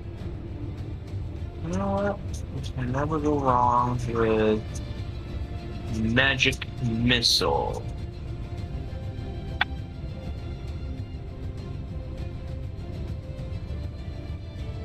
You pelt him with magic missile. He looks badly injured. Not quite dead.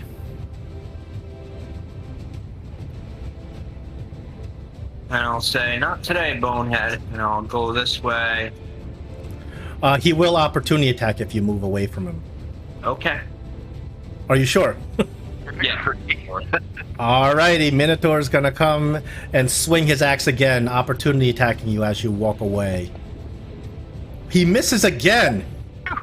That was a good gamble. Good job, Gregory.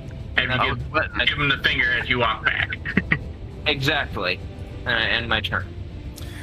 The Sahak worm uses his 50-foot burrow speed. Actually, he can't go beneath the pyramid because it's a bigger base. So 1, 2, 3, 10, 20, 30, 40, 50. He can go over here. Who is in his aura? Nobody. I was gonna say, I don't think anybody is. Nobody is in his aura, which is a good thing.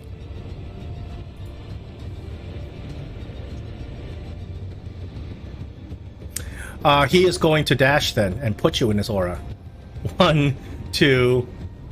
Here, he's over here. 1, 2, 3, 4, 5. He's gonna dash over here, putting all of you into his aura. I think this is a 30-foot aura. He's gonna reach all of you. Are you rolling for us? I'll roll for you. It'll make it a lot easier. Olaf, you're already poisoned, so you don't have to roll.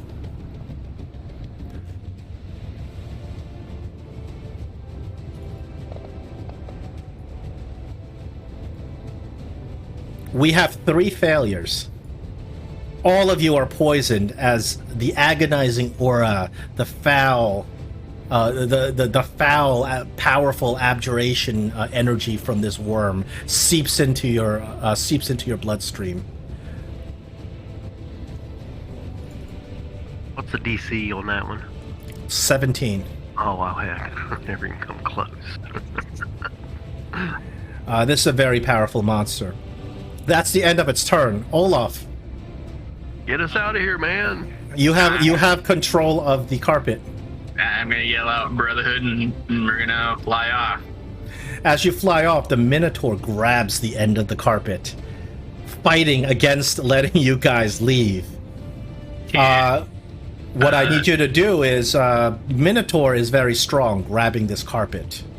Well, He, as a reaction, he's grabbing it, but you are using your command of the carpet to try to. is it an action to get the carpet to move, or is it movement? It is movement to get the carpet to move. Okay. Then I will. Before we do that, didn't he use his reaction to opportunity attack me already?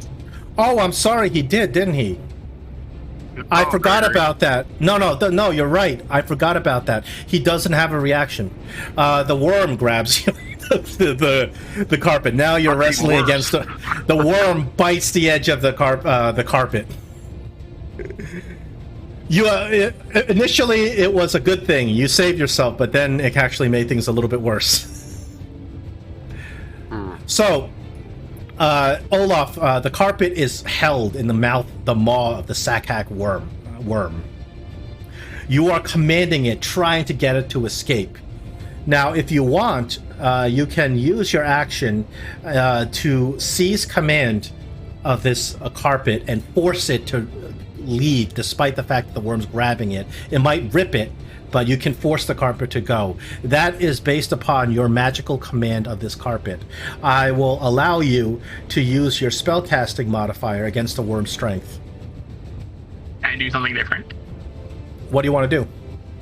Can I try to shoot it with Eldritch Blast? Shoot what? The worm? Yeah. Sure. And I'm going to use my inspiration to do that.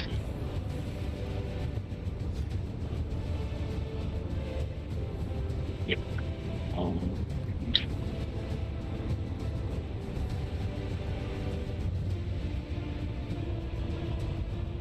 You hit the worm. And I'm going to push him 5 feet away from the carpet. You can do that.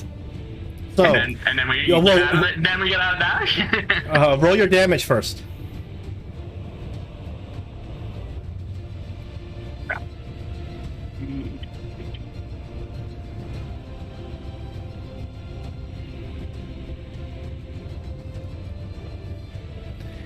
You hit the worm with the Eldritch Blast, and using the power of the Eldritch energies, you push the worm 5 feet away.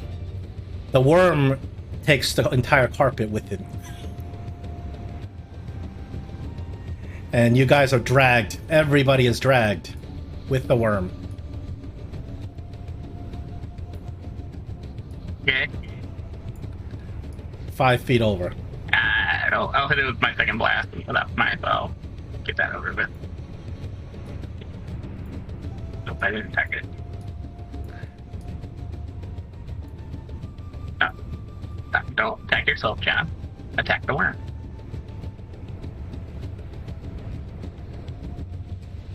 That's also a hit on the worm. There you go. And also push it another 5 feet away. Yeah, but you get jostled on this carpet. I'm running out of map here. I was hoping to get that some. Well, maybe he'll scream or something. That'll let us loose.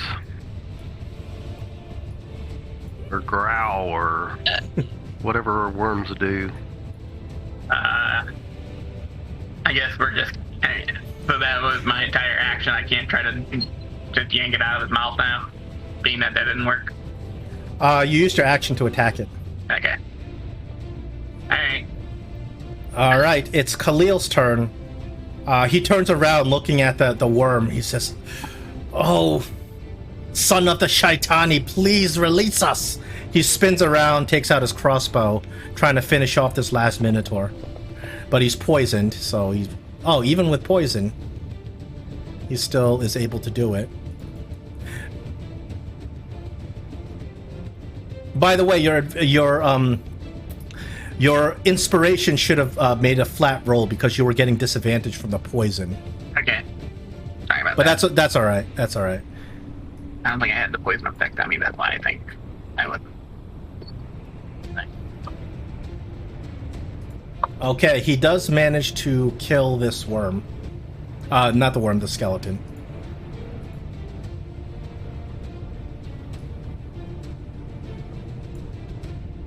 I don't know what we're doing, guys. We gotta get away from that worm. Gray, it's your turn. The beginning of your turn, you roll again to see if the poison continues to affect you. Are you doing that then? Yes. All right. Oh yeah. You roll a nat 20. I'll take it. Oh, was I supposed to roll for that? I haven't been rolling for that. Okay, well, I'm going to go ahead and move back here to the corner. Does that mean I'm not susceptible to his poison again, or for the whole day, or? Actually, it depends on how the effect works. In his case, unfortunately, you have to keep rolling. But I don't. I'm out of the effect now. But as long when I'm in his aura, I'll have to roll again. Now, is that what you're saying? Yes. Okay. So I'm going to try to aim at the eyes of the worm to see if I can make it even just open its mouth just a little to give us a chance to slip out and head out of this sticky situation. In those cases, even though this is not an official 5th edition rule, for this instance, I will call it a called shot. In the past, we used to do called shots that did effects like this, but we don't have this in 5th edition. This is how we'll do it. You can roll, and if you hit, also do the damage. Once you do that, what I'm going to do is give you a wisdom check. Okay. You succeed on that wisdom check, and it'll land in his eyes. Okay. Because called shot used to depend on wisdom as well. Okay, so I moved my hunter's mark on my as well over to him, and I'll go ahead. And it'll be something like a once for this whole turn, like not like once with each shot. Okay, that's fine. Okay, roll an attack. You crit. You know what? It happens. If you critically hit him, it happens. You critically hit him. You may roll some damage. That's the ace in the hole. If you crit something, something awesome has to happen. Alright, so I might as well hit him with the swarm too while I'm at it. For all the trouble he's caused us. You land an arrow right through his eye. It screams in pain and releases your carpet that flies up in the air out of its range. Alright. And once that happens, the creature burrows again underground.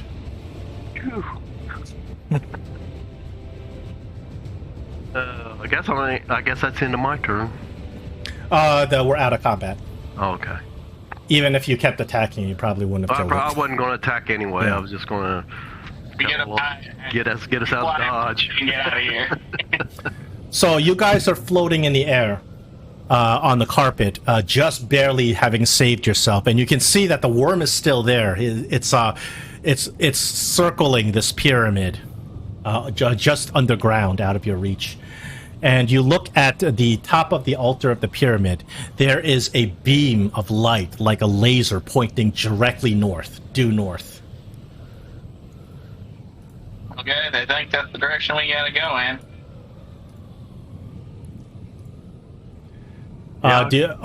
Everybody ready to follow that laser beam?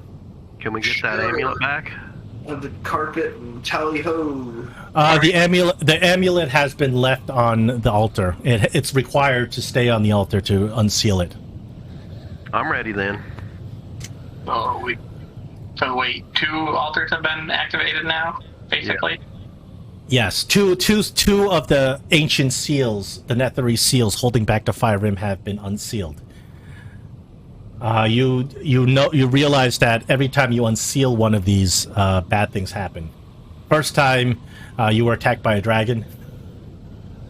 Second time, these things showed up and a worm showed up.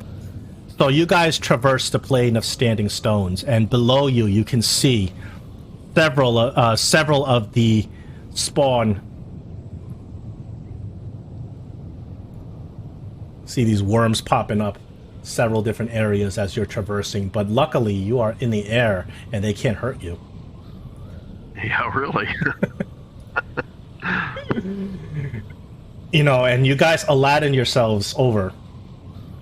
You get to the very edge of the Anorak Desert, and the interesting thing about the Anorak Desert is that the very top northern tip of it crosses with a massive glacier. So you go from extremely hot to extremely cold right there. And the beam ends at a mountain, and you can see that the beam goes into the mountain, activating it, and you can see the mountain has turned into an active volcano. And this is what you approach. And you realize that this is White Plume Mountain. Mount Doom.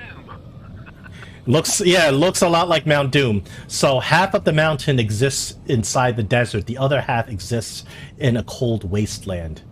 And you guys approach this with your carpet. And this is where we'll end the session for tonight.